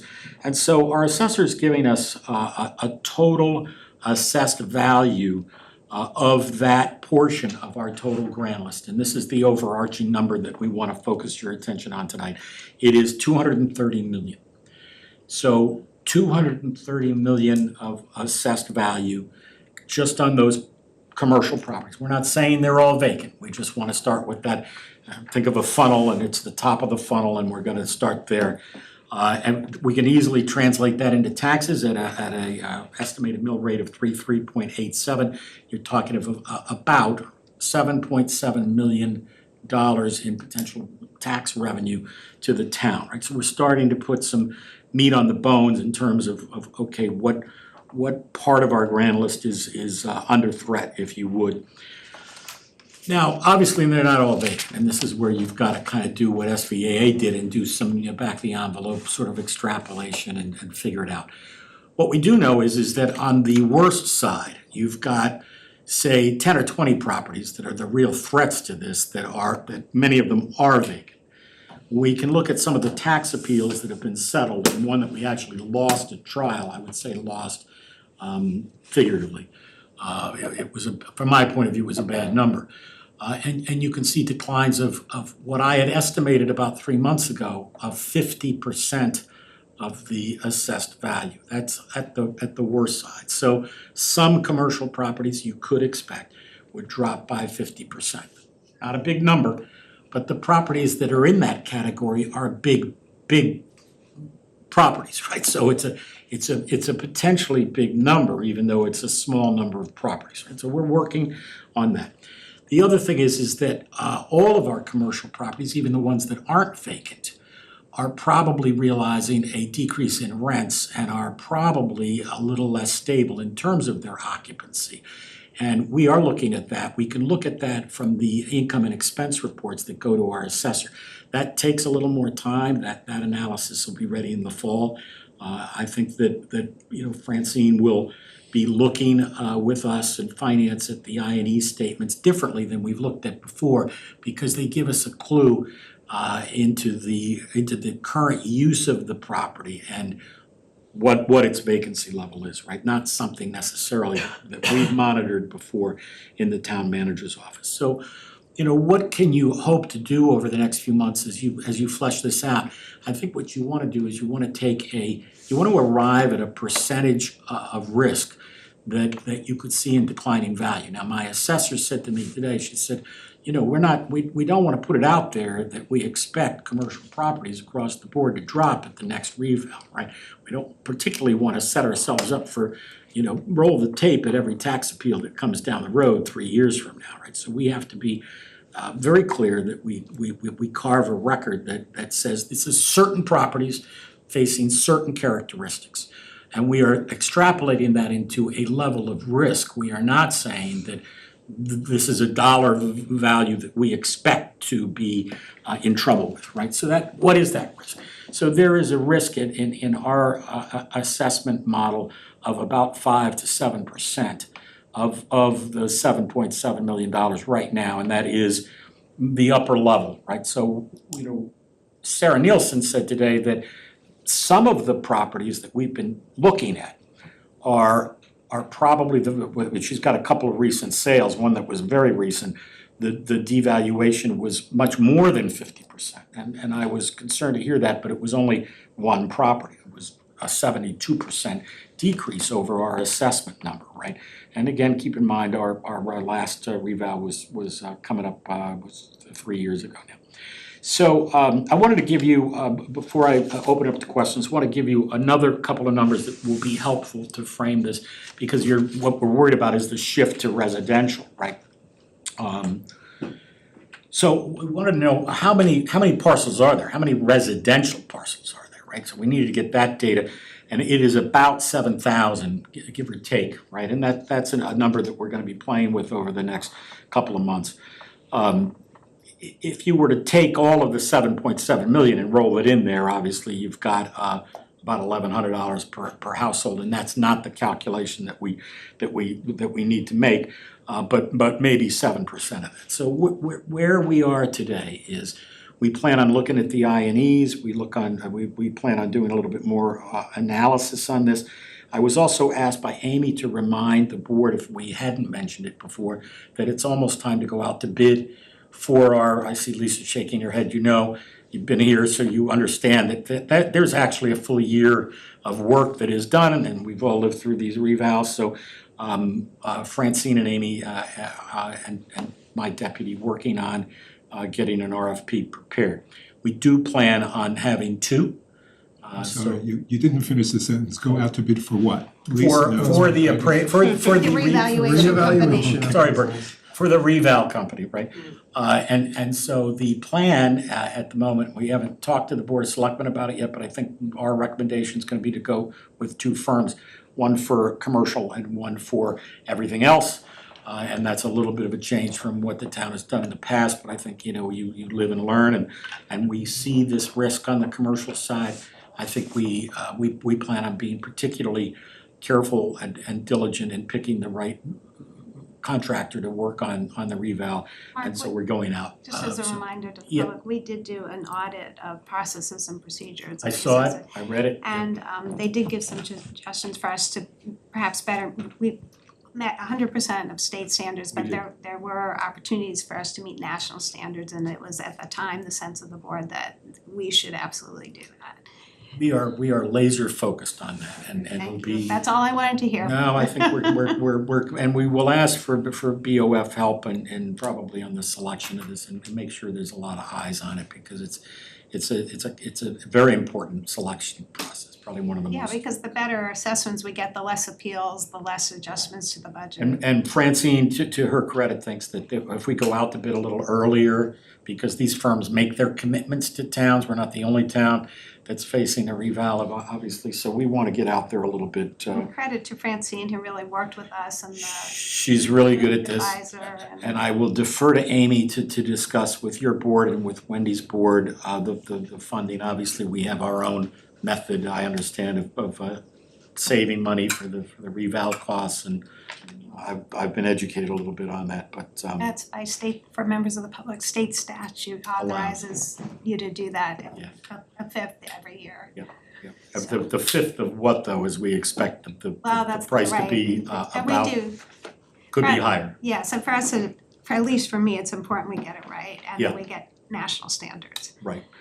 You know, it's early days yet, but certainly the impact, my guess, it's just a guess, is that the impact on residential taxpayers when the reval hits is likely to be as much or slightly more as a normal increase. So if you're looking at, say, as this year, a 2% increase to taxes, you would double that and you know, you're gonna be close to all other things being equal, unless you're making cuts to offset for your residential or mill rate relief or all of the things that your board can do to help us come in better. But all things being equal, the pressure on residential is probably gonna be somewhere equal to what you would see as a normal tax increase. And so, you know, So a tax increase and then and the, then another, right, so if so it's, that's low compared to what our neighbors are saying. and it's lower than I thought it would be, it's still not good, I mean, if you're, yeah, so, Part of that is we were one of the first, so we absorbed a lot of that. That was 29% increase in value on residential, and the average tax was a 5.9. Right. And but with a good portion of our population seeing over 12%. So some of it has already been absorbed by the so I have one residential. more thing, if I could, just before I open it up for questions. One of our Board of Selectmen members has made an interesting suggestion to us, and that is that properties that do appeal their taxes to the Board of Assessment Appeals, that we ask our colleagues at the BAA to not automatically not hear, double negative, sorry, any assessment appeal over $1 million. You're gonna hear a little bit more about that. I don't know if Wendy wants to comment on it. It's early days yet, but we've been asked to research. The Board of Selectmen doesn't have any direct authority over the Board of Assessment Appeals, but you know, part of the reval process is, I think we need to anticipate, and this is a whole nother calculation, right? We know what the shift will be, but we should also anticipate maybe as much as a doubling of tax appeals in the immediate aftermath of the next reval. So whatever those numbers were, and we're looking at that, expect higher numbers of folks contesting their assessment. And that's a separate calculation, what can we do? But in budget years ahead, we need to make sure that we're budgeting for those numbers. And I know this board has been kind of focused on that more than in the past, which I think is good. But not only do we expect the reval to be shifting values, but we expect that the resulting impact on taxpayers could, not just on commercial, but residential too. You know, you could see more tax appeals and more settlements and so. What was the proposal? Is this the $1 million, if it's over a million? Yeah, currently the Yeah. Board of Assessment Appeals under state law can decide that it's not gonna hear complex appeals over $1 million in value. And I would defer to others more knowledgeable on this, but you know, that's I'll call it a policy. It's not really an opt-in or an opt-out, but the state says if the board so chooses. It was brought to management's attention by the Board of Selectmen that might not be in the best interest of the town, notwithstanding the work that. For the board to hear those appeals, or for them not to hear? For them not to hear it, right? Because it forces the appellant to go straight to Superior Court. And while there's a good reason to do it, obviously these are complex cases and our volunteers on the Board of Assessment Appeals may not feel that they can do it. But in discussions with the Board of Selectmen, what we're proposing is that, yeah, we hear you.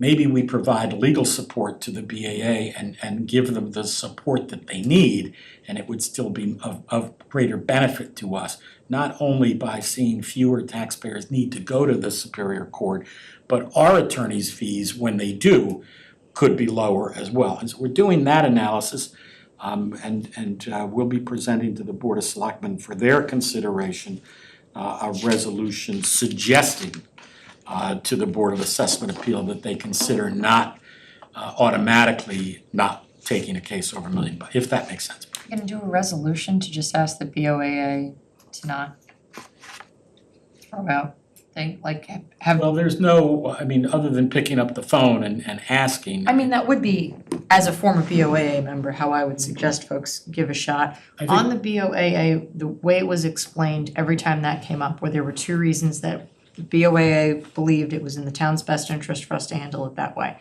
First was the belief that these complex high dollar value appellates were seeing coming in front of the BOAA as just a step to go through, and that their intent was always to go bring it to a superior court. We saw that play out because these high dollar value appellates would come and they'd say, like, we just have to go through this step, we all know this is going to court.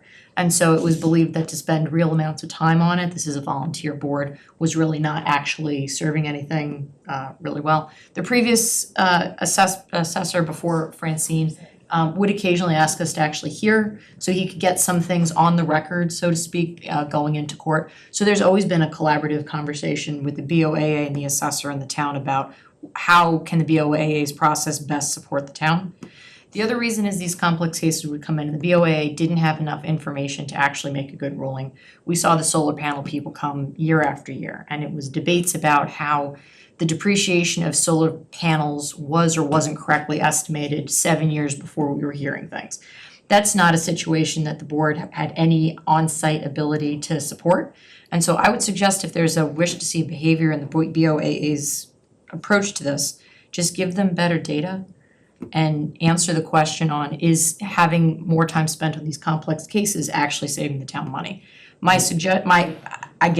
was on the board up until 6 months ago, right? Yeah, I know. I think you're gonna see a real willingness of the board to support the town and There's no question about that, Richard. I couldn't agree with you more. The only reason that we're thinking of going to the board more formally is because there needs to be a consensus and there isn't one. And so it's not, management doesn't feel that we could say, hey, what about trying this? Unless the board acts as a board and as a body as opposed to one or two or three individual board members. So I need to get guidance and consensus from the Board of Selectmen as to whether we should even ask, whether, I don't know, because you've mentioned some very good reasons for not hearing those cases, and I've heard some very good reasons. We've all heard the counterpoint arguments, right? So that's not for management to decide, nor is it respectfully for one Board of Selectmen member to opine. So I gotta go to the full board on this. That's and then if the board says to full board me. of selectmen or the full board of Board of assessment Selectmen. appeals? Yeah. Okay, cause it sounds Just like. to get the policy. I mean, I don't know, you know, what does the board wanna do? Wendy, I don't wanna be speaking. and have that, we had at one point talked about having the town attorney weigh in too, Yeah. obviously, because he gets involved. It sounds like there's a lot smarter brains than mine on, I would just suggest that like, if someone hasn't just had a chat with the folks on it, that might be a good place to start. I think we'll find that it's a group of people who really do want to see a good outcome for the taxpayers in the town, and that might save some steps and time. Again, we just don't know what they wanna do is my issue. I had two other questions though, if we Well, can. by all means. So why is this, and maybe you don't know this, but two things that came to mind as you were chatting. Commercial properties is not inclusive of industrial space. Is there a reason industrial space, which we have a couple of parcels of that here in town, is being excluded from the economic development? Yeah, because it's a smaller subset, and so we don't think it'll have the bigger impact across the entire grand list volume. I can get you some numbers on industrial, but you'll see. We actually have it in our packets, Oh, you do, good, fantastic. the So, M13. yeah, and I think that, and we can certainly look at industrial, but just for the numbers that I gave you today, I wanted to be clear, and Francine wanted me to be clear that we were, what exactly were the apples that we're looking at, if that answers it. Also, commercial vacancy is seeing a bigger problem than industrial right now. There's a lot of government, a lot of our industrial is defense oriented, and there's a lot of money going into there right now. Which to me would say if we're really trying to grow things, I would not exclude the industrial space for it. But okay, that was, We can include, I don't want to assume, kind of what Arthur was saying earlier, assume that I've been hearing about something for 5 minutes and know better. People were focused on it. My bias is I have an industrial background, and so you're absolutely right that there's a lot of innovation happening in manufacturing. You know, Simsbury does have a good talent pool. I expect we could see some, anyway. we'll do it. Especially because, and this was my second question, I saw permitting being explored a little bit at least as a potential obstacle there.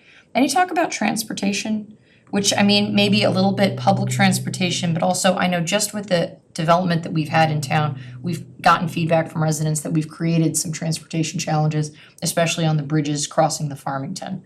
So is transportation in scope for what this group is looking at? It's not in scope for what the Main Street Committee is looking at. I think you're right to point it out, and it's something that our internal planning department should look at. But it's not in the scope of what Sarah and her team are doing with Little Etha. And we can talk further about it offline. Obviously, transportation is, it's kind of lump it as with infrastructure. If you want a development or you want to convert, adaptively reuse a vacant property, infrastructure needs, transportation needs, impact on traffic, all of that is something that our planning department looks at, and we can get you more information on that, but it's not part of Sarah's scope. I will say we did a marketing study, oh gosh, now it's probably been 10 years, but one of the things they did focus on, to your point, Regina, is one of our strengths is industrial and industry, and there was at that time a focus on trying to support local things and grow that. And I know Lolita has talked about a working, shared working, I forgot what they're called, hubs, but Workspaces, workspace, we but work type. but with a focus towards medical and industrial, because we already have the basis for that. We have the airport, we do have businesses, we've got a number of industrial organizations, and with the UConn right nearby doing medical research, we might be able to piggyback off of some of that.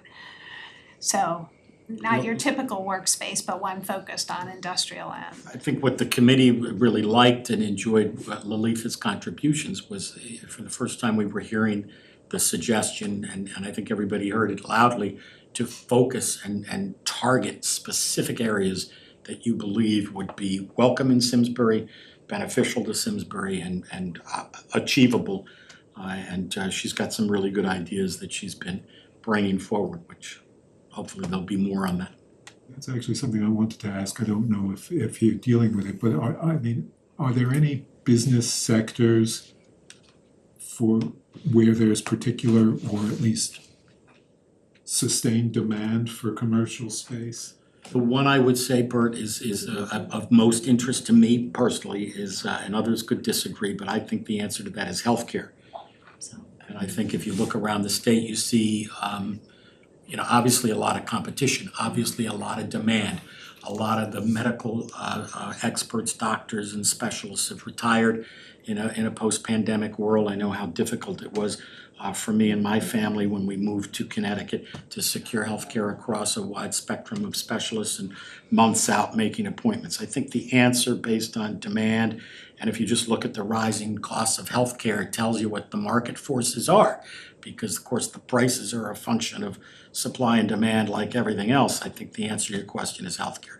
I would also say that if you look around the state of Connecticut, certain hospital entities are doing better than others at establishing regional outposts in communities like ours. I don't think it's any secret that Hartford Healthcare is winning in that space. And based on that, I think that competitors of Hartford Healthcare would be the place that I would target those phone calls first. If you look at some big developments that are proposed in communities, the problem from my perspective and what I don't like about them is they're all apartments.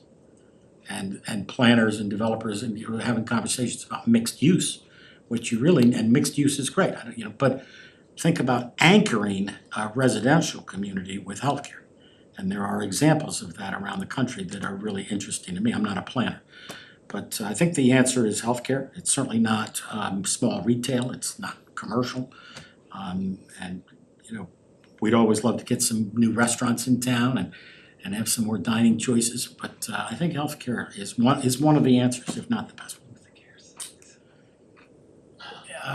Thank you, Chair. That's all I had. I'm happy to have more on this as we get some numbers. But I think our next report hopefully will be by September that we've issued the RFP. And we'll have Amy and our assessor here to keep you up to date on the process for selecting the appropriate firms to conduct that important work in our community. Thank you. Thank you for that. And we'll keep the office vacancy subcommittee as a regular update on our agendas because Lolita's going and Mark's Happy to there do too. it. Yep. So we'll just monitor that progress and thank everyone for their work on that. We appreciate, and I think Wendy, you're on that as well, so thank you everyone for their work on that. We're grateful because as we get a better understanding of the actual dollar impact, it's not gonna be as catastrophic. The Pew came out with the report, it's not as catastrophic as initially, but it's still impactful. And anything we can do to make it better and to your point, Mark, get the kind of development that our residents would want as opposed to apartment rentals, right? So if we can have some focus on that, that would be great. Okay, we are now moving on to supplemental appropriation of the AARP Community Challenge Flagship Grant, which is on page 9 of our agendas if people are following that. We are being asked to approve a supplemental appropriation in the amount of $14,000 for the purchase of Moby mats to improve access to various town facilities. Any unspent funds as of the end of fiscal year 2026 would then be rolled into fiscal year 2027. So we'll actually do 2 supplemental appropriations, one in 2026 and one in 2027 to expend the full amount of the grant, so they don't have to come back to us at that point. Mark or Diana is here as part of the Aging and Disability Commission. If one of you wants to give some background on that. And first of all, I want to thank you for the initiative working together to apply for this grant. This grant means there are no property tax dollars, local taxes being spent. So this is exactly the type of, when we say we don't like to see supplementals mid-year, it's except for these types of grants. We'll take these every week. So thank you for the initiative there. So I don't know which of you wants to I'm talk. gonna defer to Diana. It was really her thrill. Yeah. Good job. Thank you. So AARP flagship grant, I along with the Aging Disability Commission and with the help of Tom Fitzgerald track AARP grants that are available each year. And last year we were awarded not the flagship grant, but the community capacity building grant for the age-friendly seminar that we had down at the library with and so in thinking of what type of things were needed for our community, both for people who are elderly and disabled, especially with mobility issues, these identified need was the use of Moby mats, especially at the Simsbury Meadows Performing Arts, as well as some other fields around Simsbury. If you're not familiar with Moby mats are, you probably have seen them and just not know what they're called. When you go to the beach and you see those pathways that are on the beach for people who have mobility issues or wheelchairs to be able to use their wheelchair to access to the water, because you can't use a wheelchair in the sand, those are Moby mats. And they make them, which are also field accessible. And we actually applied for grants through other organizations and were strangely denied, and then thought that AARP was a perfect opportunity to apply for this grant. And in doing the research and doing the grant, we made sure that the amount of funding that we asked for, the $14,000, not only paid for the number of Moby mats that we felt that was necessary, but included the rolling carts to not only store them on, but to be able to roll them out onto the field in their accessible areas. They're not permanent. They are, you roll them out, you use them for the evening, and then they come back out. We made sure Tom Taberski and Tom Murray knew they were not permanent, they were not staying on the fields. They come up after each event. but they can also then be transported around town. We also made sure that the delivery fees and all other costs associated with getting these were included in the grant. So it is an all-inclusive grant, there's no other additional fees, taxes, the delivery fee, all of that is inclusive in this grant. And I think it's something that is going to allow people in our community to have access to events that they were prohibited for attending fully. We hear often from Simsbury Meadows Performing Arts, they can get from the parking lot to a very small area around the stage, but they cannot access the fields for concerts. And this now gives them the ability to access and attend concerts or other sporting events, even graduation and things like that, so. And what is the life cycle for one of those? The lifespan is actually quite long. It's upwards of 26 years. Great. What are they made of? Yeah. I want stuff made of that. They're made of, it's not a hard, like PVC type plastic, but because it has to be flexible, but not so flexible that it becomes a tripping hazard. Sure. It needs to be, and you roll it up. Right. So it needs to be supported enough. I quite honestly don't know exactly the material, but it is some type of rubberized plastic that has give, but is supportive enough to provide Really durable, support, obviously. durability for both motorized wheelchairs, physical, pushed wheelchairs, as well as walkers or anybody with a mobility issue. We do not want a tripping hazard. We want everyone to be as safe as possible. And which department is getting these? So, that's a good question. It's not actually, so the town is going to own them, but they're gonna be used by various facilities, and we're gonna work with Tom Taberski or Tom Roy, depending on what the facility is and the need. And there may be volunteers from Simpak, and they're gonna be stored for the summer at the new build and then at Simsbury Meadows Performing Arts Center, because they're going to be. Space is going quick.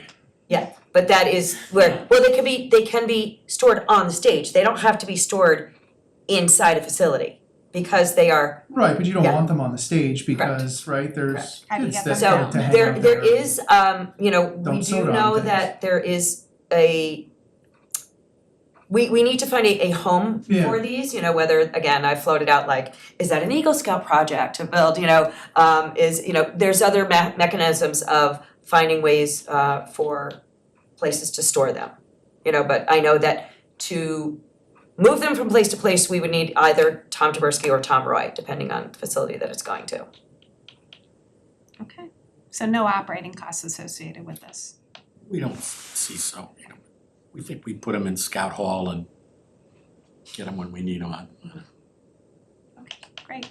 Yeah, I mean, there's room in town in different places. Yes. It's just getting them from A to B and.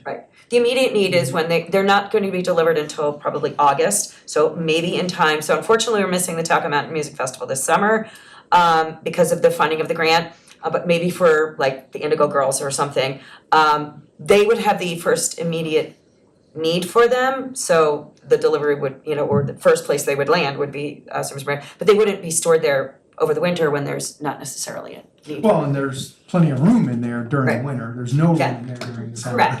Correct. But they would, that's where the need is. So we're gonna figure that out. Like, we have a few months. Yeah, for me, it's just the physical moving of them because they're not gonna be light. They're heavy. They're heavy, so it's like when you're transporting, that's where you need the lift. Getting them out, you push them and pull them. Right, and the Yeah. pack has a forklift, Yeah. but it's driven by a kid. My kid was one of them that's driven it, right? And so like you have this $5,000, $6,000, $7,000 item or however much it is. And Yeah. some little snot-nosed teenager like my child who is gonna be picking that thing up and moving it and rolling it out, and it just it's a recipe for an interesting outcome. Right, and People we're, assign this is adults for to that. ADA compliance, right, or Right, accessibility, and there's probably a right way and a wrong way to deploy these things, and so there's education there, right? Like there's a lot more to these mats than just the Yes. cool thing that these mats are. correct. But they're still very cool, man. Yeah, I'm not a detractor at all. I just there's a lot more as an operations guy. Correct. There's a lot more to it than just getting these things in somewhere. Fair. Correct. Mike makes it sound pretty risky. Well, thankfully, my kid's not driving the forklift anymore. With a little luck, We're all he'll thankful have for a, that. he'll have an engineering job soon, so if they're still hiring any, so. All right, well, thank you. Are there any other questions for Diana or Mark on this? Okay. That may I have a motion to approve a fiscal year 2026 budget supplemental appropriation in the amount of $14,000 for the purchase of Moby mats to improve access to various town facilities and to approve a supplemental appropriation for fiscal year 2027 budget for the expenditure of the remaining dollars of the original $14,000 that is unspent in fiscal year 2026. The funding for this is solely from grant dollars. So moved. Second. Any further discussion? Mark, was that motion sufficient for you? Very good, Chair, thank you. All in favor, please say aye. Aye. And that motion carries unanimously.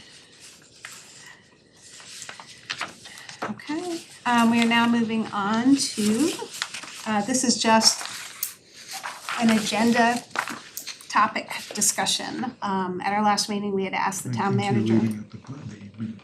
Oh, did I forget something? I did, the minutes. Let's move on to the minutes then.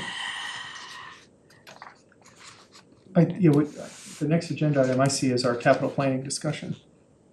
Yeah, I do too. What Oh, do you I'm think? sorry. All right, thank you, Mike. I'm Hey, not no worries, losing my just in a mind. We're just trying to move us along. I Okay. respect the move. So at our last meeting, we had asked the town manager and board members to bring topics for discussion and information needed for discussion of capital budgeting at our July meeting. So this is not actually a discussion of capital budgeting. It is just what topics do we want to cover in July and in August if there isn't sufficient time. So we'd asked Mark to bring what he wanted. We know what one of them is likely to be, but just wanted to see what Surprise, what topics you would like to discuss.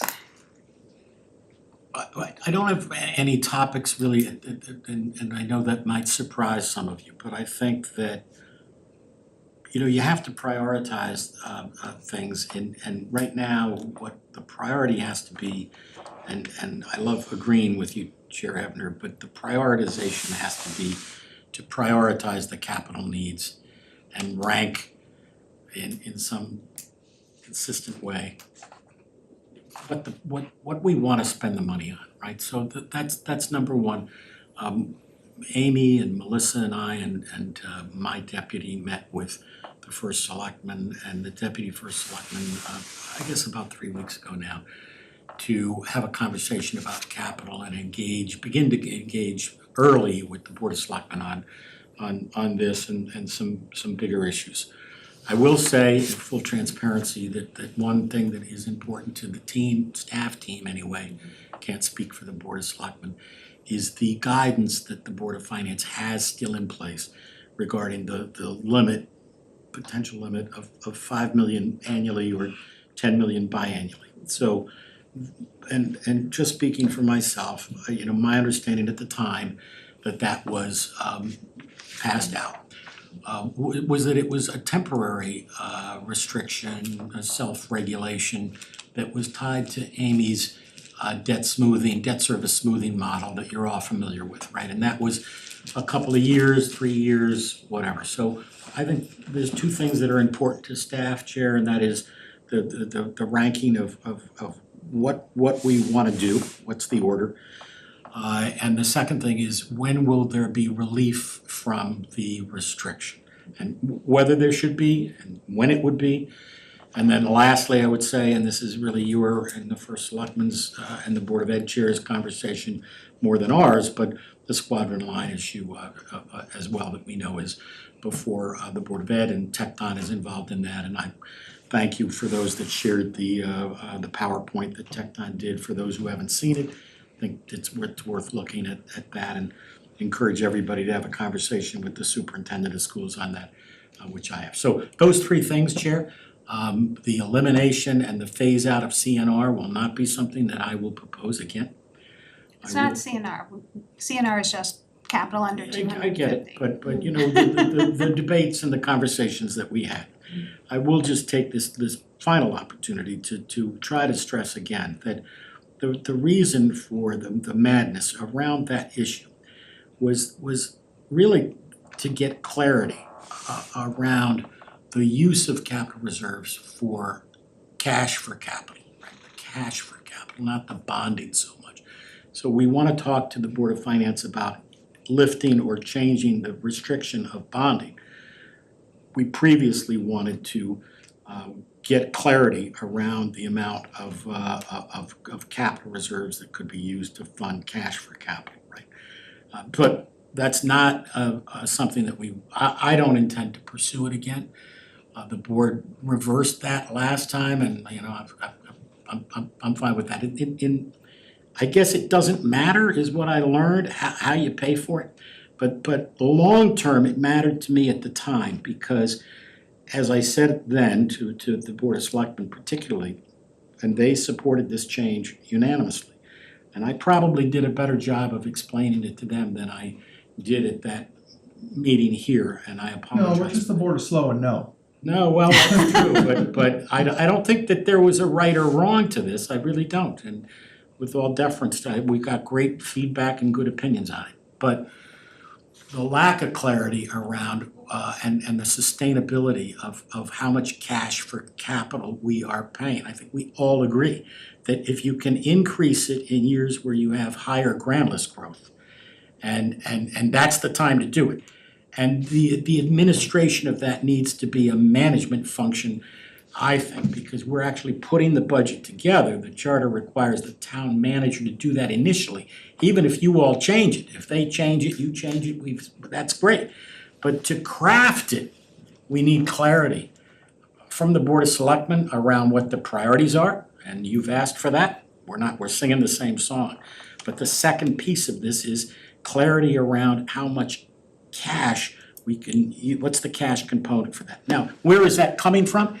That cash has been coming from year-end savings and from the surplus.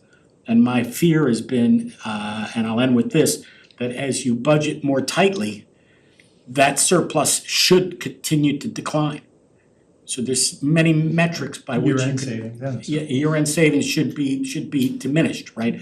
And you'll start to hear, as you heard tonight, my lack of pushback on a $1.4 million surplus on the expense side. It's not unreasonable. 4 or 5 million combined, I think there's some agreement there. What that number is, we could debate about. But I know that this is important to the town.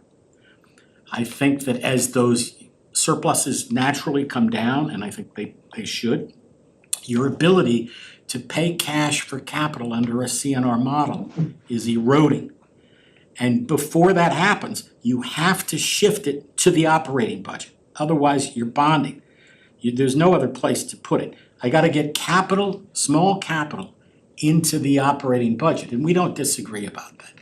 But it's not something I plan on bringing up in July. I leave it to the board to do. Well, I gotta say, I'm a little disappointed. Now, you and I had a lot of back and forth about if we're talking about the chargeback, the incomprehensible part of the budget. I know. And my position was, I didn't want to include it in this year's budget because I didn't think we understood exactly what you were proposing. But what we suggested was, let's put it off until the summer when we can really analyze it. My understanding of what is going on, which is different from yours, is that there's some money sitting in our coffers, which we could make a reasonable decision, which we should make a reasonable decision about how to dispense it based on all our different priorities. So I'm perfectly willing to address this question over the summer. And I'm glad to have the conversation and to give the board all the support from staff that it needs to make a decision around this issue. So if you want to drive that conversation and pursue it, we are all in and we're happy to do it. All I'm saying, Bert, is respectfully, I'm not making this a priority of management because under the current model, we have to deal with one budget at a time. And I wish we could deal with a longer, more strategic approach to how we pay for capital, but I'm not sure we can. I would just say, I still differ with you on your understanding that there's money there. It is pre-funded every year from the general fund in the budget. There isn't a pot of money that we're suddenly gonna disperse and say, I found the money. Well, there is a pot of money, but it's being used, and so if you aren't gonna pay it back over the time, that money would be used to pay back.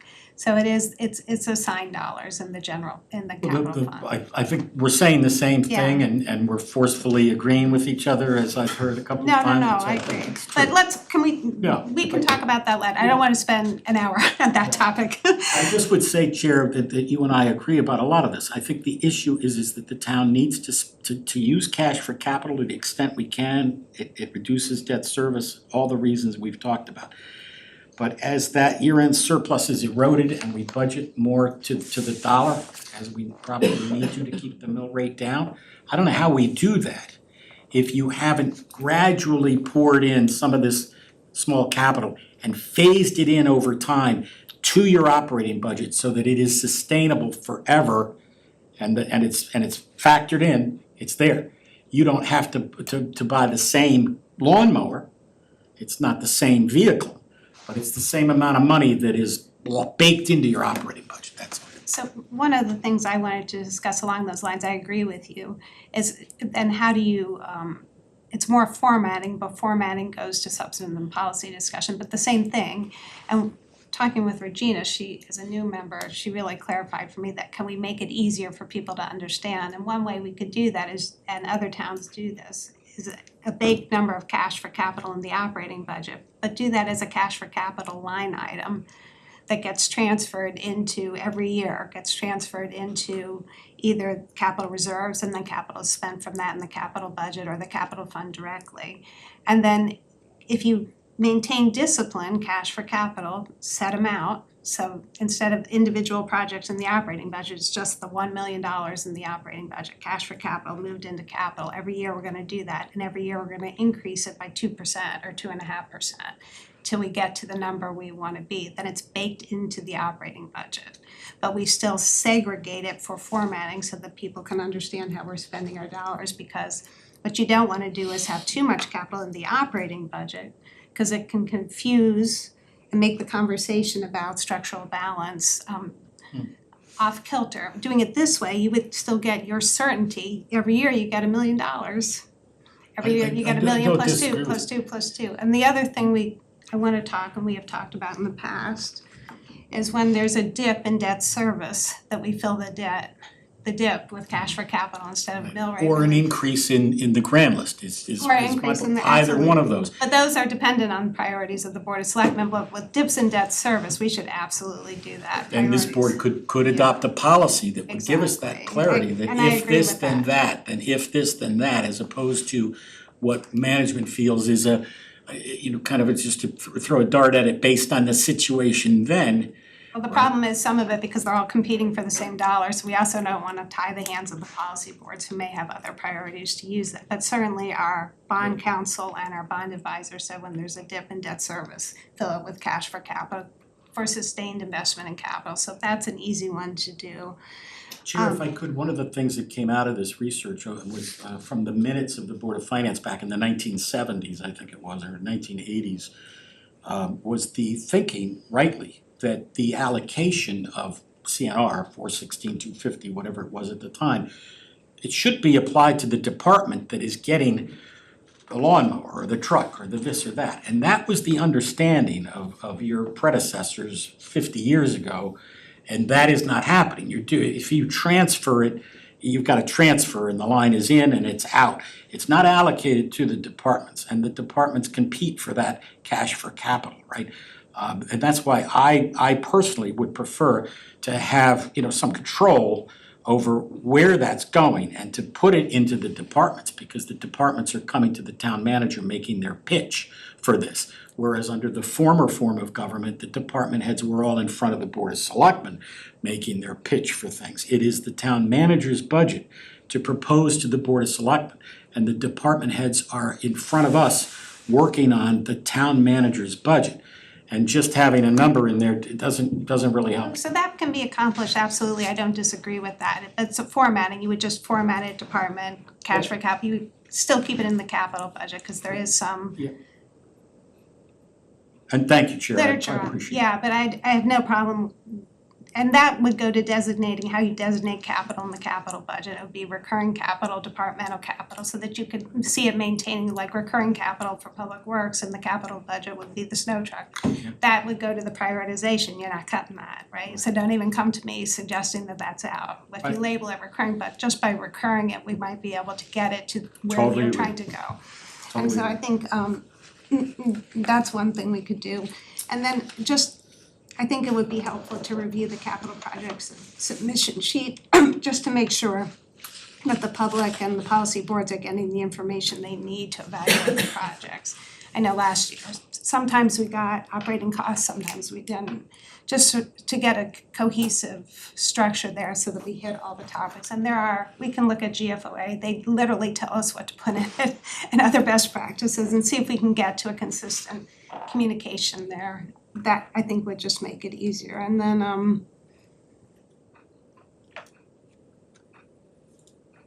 mean, those were the major things I have. Other members? I'll Yeah. underline the second thing that Lisa said, which is basically a template. And I've never been in an organization that handled capital that didn't have a template. And every time you were talking about it, whether it's a policy board or us, it's the same, whatever the dozen or whatever pieces of information are needed. It's felt like a couple of times when capital related things have been in front of this board, the asking of questions to try to get to some of those answers has been taken as like an opinion on whether it was justified or not.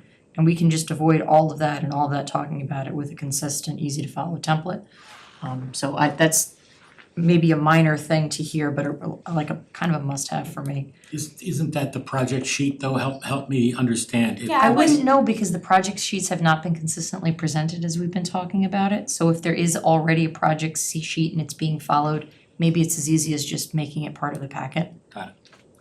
And sometimes they're showed differently. Sometimes you see operating costs, sometimes you don't. Sometimes you see project start dates, sometimes you don't. Just to get sort of consistent square footage, cost per. And it goes faster then too, Yeah. right? Because everyone knows what their favorite pet question And is it's and where it is easier on to the sheet. look at. Yeah, it's a formatting thing, but it's really Better for transparent. the public too, Yeah, as it's they better learn for what it looks like. exactly. And everybody sees repetition is the mother of success.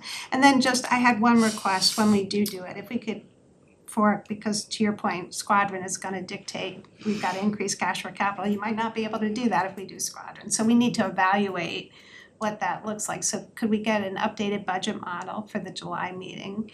And one of the things I wanna look at is if we do Squadron, consider timing it at the time of the revaluation. And I know that sounds a little bit crazy, but the theory there is there's gonna be an increase in taxes in that 1 year during the reval, we think, for most residential property things. If we can quantify what the increase is gonna be for Squadron in debt service, we could do a cash for capital contribution of the debt service amount.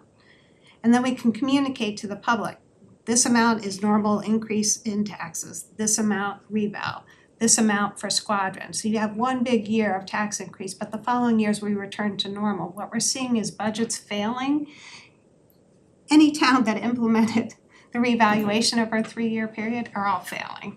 And that's because they're having multiple tax increases year after year. We had a big tax increase, some people had over 12%, but we were able to explain it, this is happening this year, and then slowly to Art Wallace's thing, we've been now reducing it, we went to 5, to 4, to 3.5, to 2. And so that makes it easier if you can explain why this is happening, what we're doing, what you're getting out of it. If you do the cash for capital contribution of the debt service in the year you approve Squadron, normally when you approve Squadron, there's no impact to taxes, right? Because the debt service hits years down the line.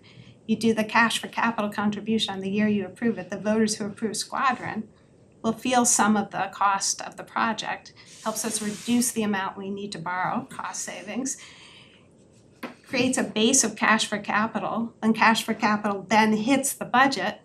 Policy boards have a choice. Do we want to increase taxes then or forego tax for capital that year? It enables you to smooth that out in the future years, or it enables you to continue, to your point, address the cash for capital project over time, depending on the other needs of the board. So I just would like to at least see that rolled out as an option. Chair, I couldn't agree with you more. I would just say as a preview to our July conversation about the potential to release us from the 5 million, 10 million. consider that one of the reasons I think that the board put that temporary restriction in place was a look ahead to some big capital projects later. And I see you shaking your head, but here's the problem with that. The voters hadn't approved it at referendum yet. And you're banking money that comes from year-end savings that came on the backs of taxpayers whose mill rate went up in budget year one for a potential project that you see down the road. No, so a little variation, it was Squadron Line got our debt service well above 8%. At the 8%, the No, target that was was Latimer. Latimer. Right. The target was to get it always back to 7, and the way we were doing that was by limiting future borrowing until we hit 7. We hit 7 this year, so the consideration will be, can we increase the debt service? But that, anytime you increase debt service, that means less police officers, Well, that what you- means what- less what- library, right? What you're saying is you've reduced debt service from the Latimer expense, and now we're looking at Squadron Line. But the debt service was reduced by the regular payments. It's not like we prepaid Latimer. No, And so we paid, when we're paying the debt service on Latimer, post-referendum approving the Latimer. Whereas when you bank money, save it, move it from year-end savings to reserves or to fund balance, based on your anticipation of a project down the road 2 years away. And let's not forget, as the first selectman has pointed out a couple of times, the squadron's not even in the capital plan. oh, so that's why I would only do it on the year the Squadron is approved. So it is a cash payment, a down payment. Totally fine with that. What I'm saying is that the restriction that's been in place for 3 years, limiting our bonding to $5 million a year, has been, I think, correct me if I'm wrong, in anticipation of a project not yet approved. Well, so the idea there was to slowly then build up cash for capital. In anticipation of No, in anticipation of a more stable funding structure for that. for the school, but meanwhile. No, for all capital, Okay, for all capital. I mean, if Appreciate we're moving towards, if we think it is advantageous to borrow less, you have to increase cash for capital. So limiting borrowing, and that we weren't able to increase cash for capital over the last 3 years, as you recall, because debt service ballooned over 9.5 million. So it's, when you get debt service, you get a dip, you fill it with cash for capital. You get a temporary blip, you use it for capital reserves to smooth, but now we are now at the base. So now for the first time, we can consider increasing cash for capital. And we can evaluate borrowing. I will tell you now with interest rates, it makes no sense to increase borrowing right now, other than to meet certain needs, depending on what happens with the interest We would rates. love to see a policy from the Board of Finance that for the first time looks at interest rates and says, when interest rates are X to Y, you can borrow a maximum of Z, as opposed to a blanket restriction of 5, when that guidance had no relation to the interest rates being I'm charged. happy to do that. That was temporary while we got through that 9.5% million to get us back to the 7%. We are now at 7% of operating, which is where we wanna be. Just so you know, Chair, we're not coming to you in July asking to double it or anything like that. The number's actually, I think, more reasonable than you would think, seven. In solving the problems, a lot of towns will say if you're doing a major project, you need to put down 10% cash. So tax for it. That's true. And so what I'm proposing is let's put down whatever the debt service costs as cash to offset the borrowing costs. Gotcha. That money can also be used, so that would go to Squadron, but then the next year it can be used either to maintain a cash for capital, no tax increase because you set the base. And you can maintain that until debt service spikes, at which point you can then decide, do I wanna continue with cash for capital or do some offset for tax relief? And again, no harm, no foul. It gives you some flexibility in the future years. And it meets the cash for capital concern that you've raised, and it also says to those approving it, you wanna do 130 million, here's some skin in the game. Well, I know from my colleagues on the Board of Selectmen that one of their concerns, and my first issue, when you asked the question earlier, Chair, was, the 3 things we want to talk about. The prioritization is, from the Board of Selectmen's view is, we've already been limited by the current guidance. Now we've got a potential Squadron Line coming, which would further limit it. And you are starting to see a real deleterious impact on capital purchases on the municipal side for particularly things like Eno, major purchases, plows, things like this that are Renovations expensive. here, police station, senior center. You know, there's a list of all things of our that, Yeah, so, larger but that we rely on you guys to prioritize. We can't tell you what the But we're priorities of the yeah, town are. we're working We are. on that right now to Yeah. figure out how we do all of those and get them in the same conversations as squadron lines. Absolutely. Because it's And not that's fair totally- that squadron can Totally jump. within your wheelhouse, and we Yeah. thank you for doing that, because as we all know, we cannot do all of them, so you need to pick, and you are in a much better position to pick. We can help with some of the funding and how we do some of that, but that's really in your wheelhouse. What are your priorities? So just to clarify, so is there gonna be one combined town and Board of Ed priority list? Well, we're all on the same cap CIP, Yeah, I think so. Well, I just heard three different answers. it's one, That- it is one CIP. capital plan. It's we're all on the same capital plan, it has to come through us. And they have to approve it, so We have to yes, there is approve So one. one priority list that Yeah. will have both the town and the Board of Ed's Yep. requests prioritized. Well, Is the the goal. Board of Ed says these are their priorities and we try to have them come and explain to us why it's a priority. And then we have to make the decision why it's a priority over something that we're doing, and there's always an argument that it's the But that's more schools. piecemeal. I guess what I was envisioning was like, if we had unlimited amount of money, here's the 20 things. And we're not gonna have an unlimited amount of money, so as money comes in, we're gonna go from number one down. And that list is gonna have a combined list of things that the town wants, list of things that the Right. Board of Yes. Ed wants. Yeah, that's It's a how great it is. question, so just very quickly, if I could, so historically, you've actually had one capital plan, but two pieces of it. It was prioritized as A and B. We get the Board of Ed's priority and we get the Board of Selectmen's priority. We haven't taken the deck of cards and shuffled it to get the combined priority where there is an agreement between the Board of Ed and the Board of So Selectmen. that's what we're doing now. Well, I hope so, I think, And you know, they've generally been lists, unprioritized lists of here's what's on here. Yeah, here's the 10 things, and as Here's what stuff we need, comes here's up, what they we'll- need, and. But we're not trying to make a decision right now, right? So it seems to me that what we need to do is like have some plausible combinations of what we think that prioritization looks like and play it against a couple of different scenarios of how we fund it, and let's beat it up and. and Amy, get to Amy is the bottom of it. working, as you know, you've seen a couple of them, of her longer term modeling. She's refreshing that to share with the Board of Selectmen, and I'm sure she'll share that with you as Well, well. I was gonna say, if and when that, we met with Amy and Melissa, cause we were talking about all the unfunded items that we keep shuffling every year. And that can't keep happening either because they're gonna becoming more and more important. So looking at different ways besides the 555, so one of the things is they would come to our board and kind of explain the different options that Amy has shared with you guys. And what I would offer is if it's July 13th or August 10th, I would invite you guys to come to our meeting so we all hear it at the same time.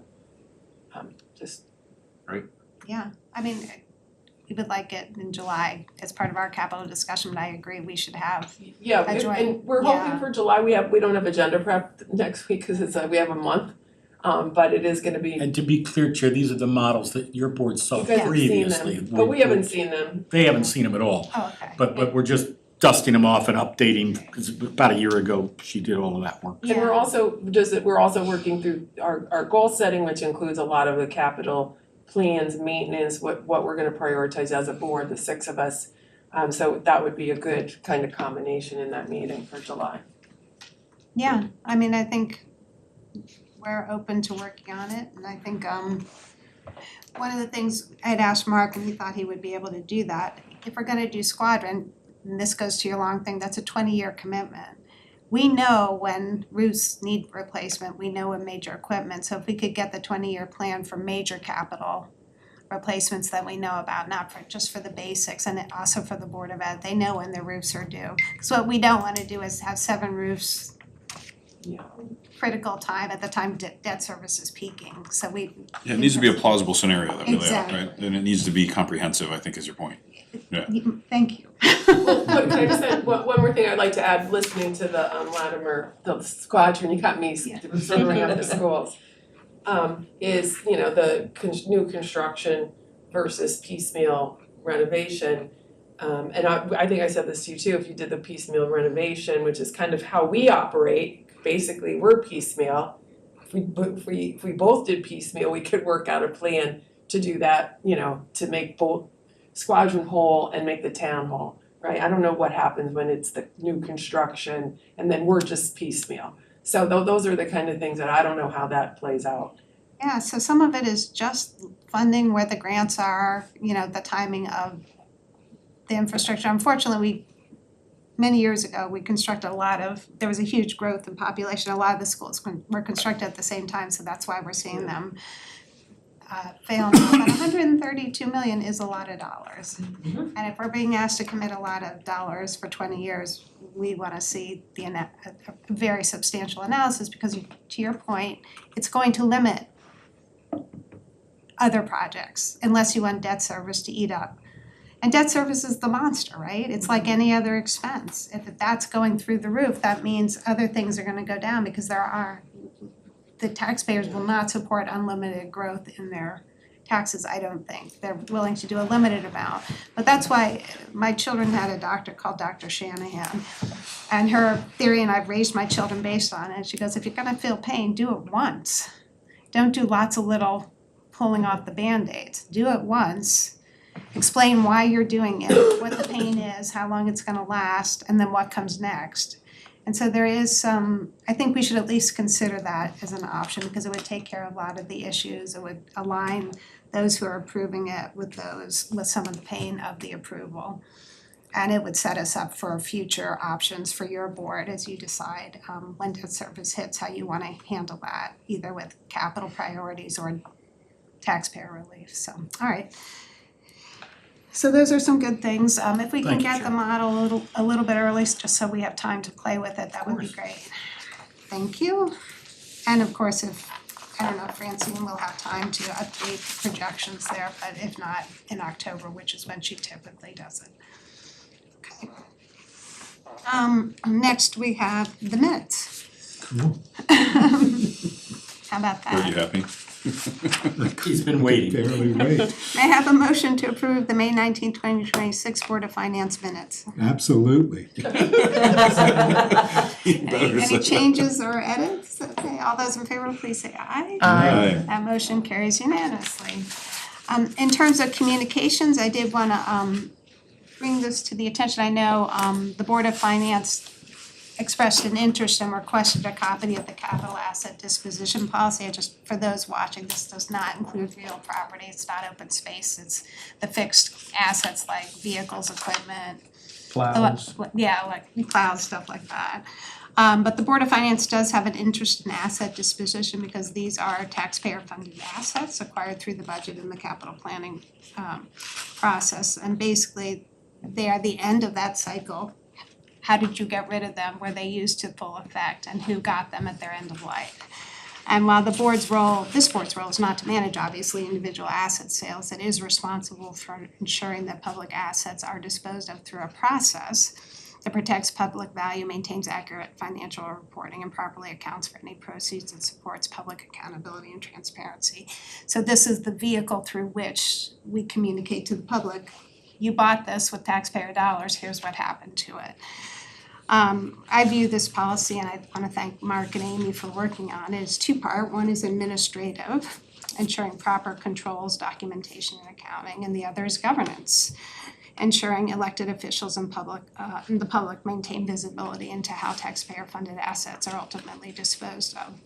I just really want to commend Amy. I thought she did a great job. Administratively, the draft is generally well structured and covers many of the basic internal control requirements, written approvals before disposition, documentation, unauthorized removal of assets, addresses conflicts of interest in employee purchases, requires accounting treatment and inventory updates, includes segregation of duties and audit review, and recognizes multiple methods of disposition. And I just thought that was really, really well done.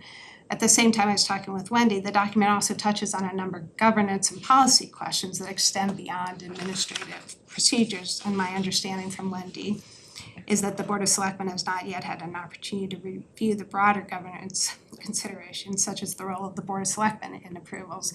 A lot of boards of selectmen do require asset disposition be brought to their attention at certain thresholds so that there's a public review of where assets are being disposed of, particularly if they're being donated, right?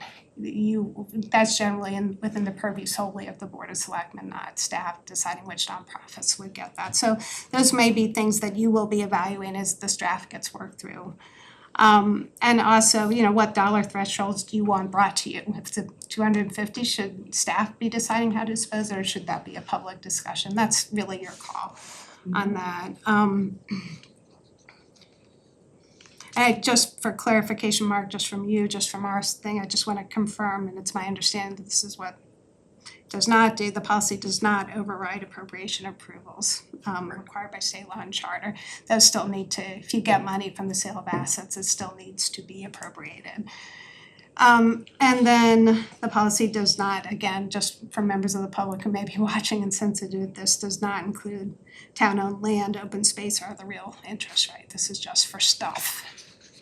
Right? You probably need a disclaimer in the policy. Yes, for I that think, purpose. actually, I think that's not a terrible We idea. could make a note of that, Because thank it will help with the public communication on it. you. When and we're not then- here, somebody would look at it and say, Yeah, Yeah. right, right. 50 years from now? Or next week. a lot younger than I am. And then just two things I just wanted to, for your consideration, Mark, maybe think about grant-funded assets. Sometimes there are disposal requirements on those, so you might want to add a section on that. Like we And- gotta pay the grant back if we Yeah, get rid of it. depending, sometimes the proceeds can be used for other stuff, but sometimes you might, let's just I want to might add want the something. Moby Mats back. Yeah, and then 27 years, technology. yeah. And then the disposal of technology, just ensuring that there wasn't any language in there, so sometimes that gets its own special treatment, but disposals confirmed with data destruction, cybersecurity requirements, hard drive wiping, that kind of thing, make sure that's done before it's disposed, so that we don't create unnecessary risk or exposure to Well, the you'll be town. happy to know that the Town Technology Task Force that you appointed many moons ago when you were first selectman has that policy in place. So maybe that could just be added to this then, just incorporate it so it's one comprehensive thing. Happy to do it, Jim. So but overall, I thought it was a really good start. And I appreciate all the effort that has gone into that as we turn it over to you guys. And we'll be interested in seeing what governance oversight you want to impose on it. For us, we'll just continue our transparency. Last year, I think we did. We asked for a summary of all assets that have been disposed, and we'll be asking for that again, just so the public can see what happens without objection. Is everybody comfortable? So we'll be asking for We that. sold some old plow blades with your permission recently, and that funded a truck, so thank you. Exactly, and that's the And kind of. thank you to the Board of Selectmen, so you appropriated it and we, It was done And- perfectly, yeah. and that's just, how do we sort of maintain that level I of did wanna know how transparency? Mr. Roy got the exact amount from the city. I'm surprised you didn't ask that. He's Sharon, that but- good, he's but, that good. We looked at that somewhat skeptically, but Yeah, well, that's okay. But, especially, anything that's donated, you can see where that could get a little political. So you just wanna be super transparent about that, but, and also how long, we bought something, did it only last 3 years? Why? Did it last 20 years? Bring out, again, why? I mean, it gives you an opportunity to sort of, Like the turf at the high school. yeah, precisely. well, I can tell you the water heater up at the golf 27 years. course last night. Precisely. But those are things I think that, one, that's a great thing to communicate. This is 26 years, it lasted 26 Yeah. years, good job, town. I Good mean, luck that, getting one of those water heaters that won't last that long in your house. Right. It's gonna last 10 Yeah. years if you're lucky. so, but if anyone thinks of anything else they want to discuss, I imagine this will be ongoing, but if we can, I think these are good starts that begin that conversation. I think we're all trying to solve for the same. Thank you, Chair. I'll convey that to Amy, and thank you all for the feedback. Okay, great. Next we have on our packets, and I know that the numbers are a little hard to read, but it is really worth reading this for members of the public. The M13 is filed annually by the assessor with the Connecticut Office of Policy and Management, OPM. And it summarizes the municipality's grand list by category, which includes industrial, commercial, and all that. So you can actually see everything we were discussing in the vacancy thing. And it also shows, importantly, what the tax exemptions are from the Board of Finance perspective and the public's perspective. This report tells us how much is the tax base growing, is growth coming from real estate, personal property, or vehicles, how much is taxable value being lost through exemptions, and what is driving mill rate pressure.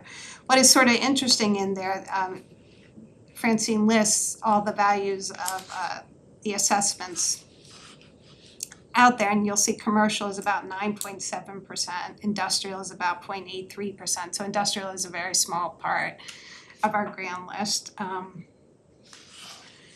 And apartments are about 864, so apartments are actually a surprisingly large amount of our grand list. So that's a concentration in an area if that ever falls.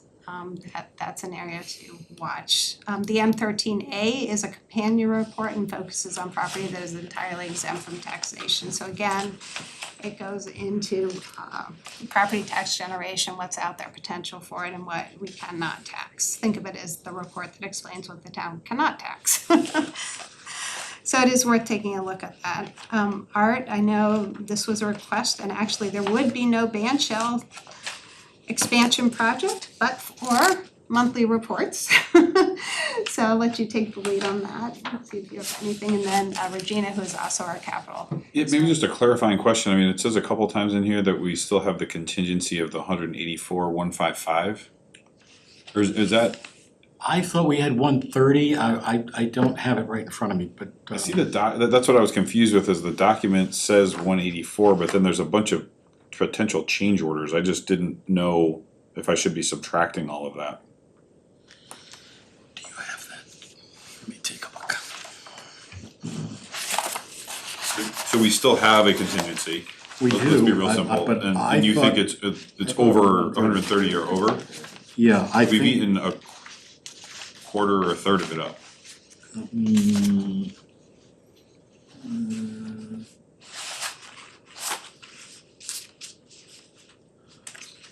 Like on page 45 of the packet, page 46 of the packet, both of them mention 184,155. Yeah, I think that was, And I then it mean, says potential change orders, and they're not huge, but they're 5,000. Yeah, I traced that 184, 155 back to a report from May 29th. Yeah. That was what it was at that time, but I wanna say that I saw something coming from Mr. Roy that showed about 100 and, almost 140 left.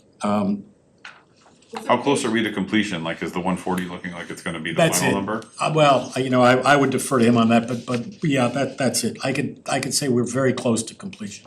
So there shouldn't be, Our I'd like next to say meeting, there's could we not just gonna put be a any. bow on it and just say what the number actually is? Cause that's, like I said, like I realize we're trying to provide the information, it's just hard to decipher where we are. I can ask Tom to send an email around to you all tomorrow, That'd be great. that clarifies exactly what's That's left. I perfect. wanna say it's about 140. Okay, that'd be great.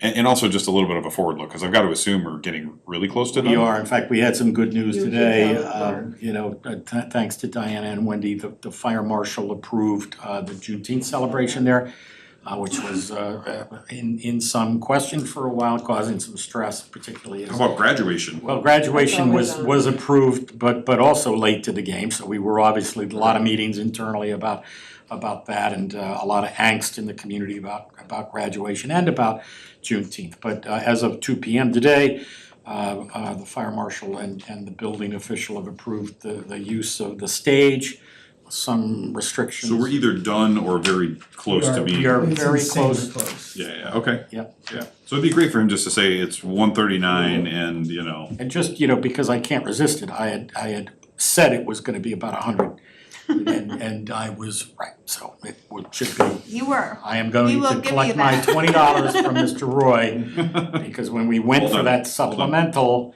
I did not think we needed 388. You are, well, it is well Well, it's earned. important that I'm not an engineer, but It's I was important. right. I think it's important that we ended up where we did end up, right? Cause I think you guys did say that and you sort of stuck a claim to that. I think Not it's only that, but pretty disciplined. he rolled in some of the things that we had cut to get Yep. that supplemental Some down to creativity, for 388. sure. So we put them back and we still have the 100, and that's, It's great. so. Nicely done. Yeah, to put a We're ball on it excited would be to awesome. yeah. I did his performance review just today, so Good day for that for so him. much. And lastly, in our packets, for members of the public, there is the Board of Education Tecton presentation. I wanna, thank Amy. She got a number of things came in a little bit late, and she was able to get them all online on the agenda, so no small miracle there, but it is there for the public to review. It is the first look. It is about 132 million range, so we wanted to get that out there. It's a 20-year commitment for residents, so we wanna make sure that get it out early and often, so we will see that and have really public conversations about what that means. And to Wendy's point, the trade-offs, you know, are we gonna be able to afford that, knowing that we gotta replace these amount of roofs in this year, and when does debt service impact, because you can increase borrowing, but that means you're increasing your debt service, which means you're decreasing other departments. So it's all a trade-off, so it's whatever you wanna do, you know, wherever you prioritize.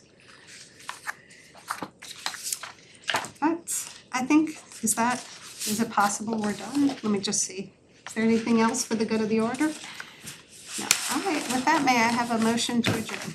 So moved. All right, thank you, everyone. Nice job. Nice job, Thank you. Kelsey. Hooray. Well done. Thanks, everybody. We didn't vote Yes, on the adjournment. Oh, All in favor, please say aye. we shouldn't be presumptive, should we? Mike wants to keep going. For over 40 years, SCM has been the voice of our town. Bringing us together through local programming, Education and live broadcasts. SEM isn't just about television. It's about empowering our community. Ensuring our voices are heard during government meetings. And celebrating milestones. like our high school graduations. But today, SEM faces a challenge. Our funding structure is based on television subscriptions. And it's no secret, people have been cutting the cord. With a shift to internet-only subscriptions, SEM receives less revenue. Even though all our programming is freely available online. We need your support. We need your support. We need your support. We need your support. we need your support. Your donation can make a difference. It will ensure that SCM remains open. Continues to educate our youth. And keeps our community informed. Thanks to SEM, I've been honing my creative skills, helping me work towards my college degree. SCM is crucial for keeping our community connected. SCM isn't just here to broadcast local events. They're actually preserving Simsbury's history. Join us in preserving Simsbury's voice. Simsbury's voice. Together we can ensure that SCM continues to thrive For generations to come. Visit our website. Or scan the QR code on your screen to make your donation. Every contribution Counts. Thank you for supporting Simsbury Community Media. where your town Your schools and And your government come together.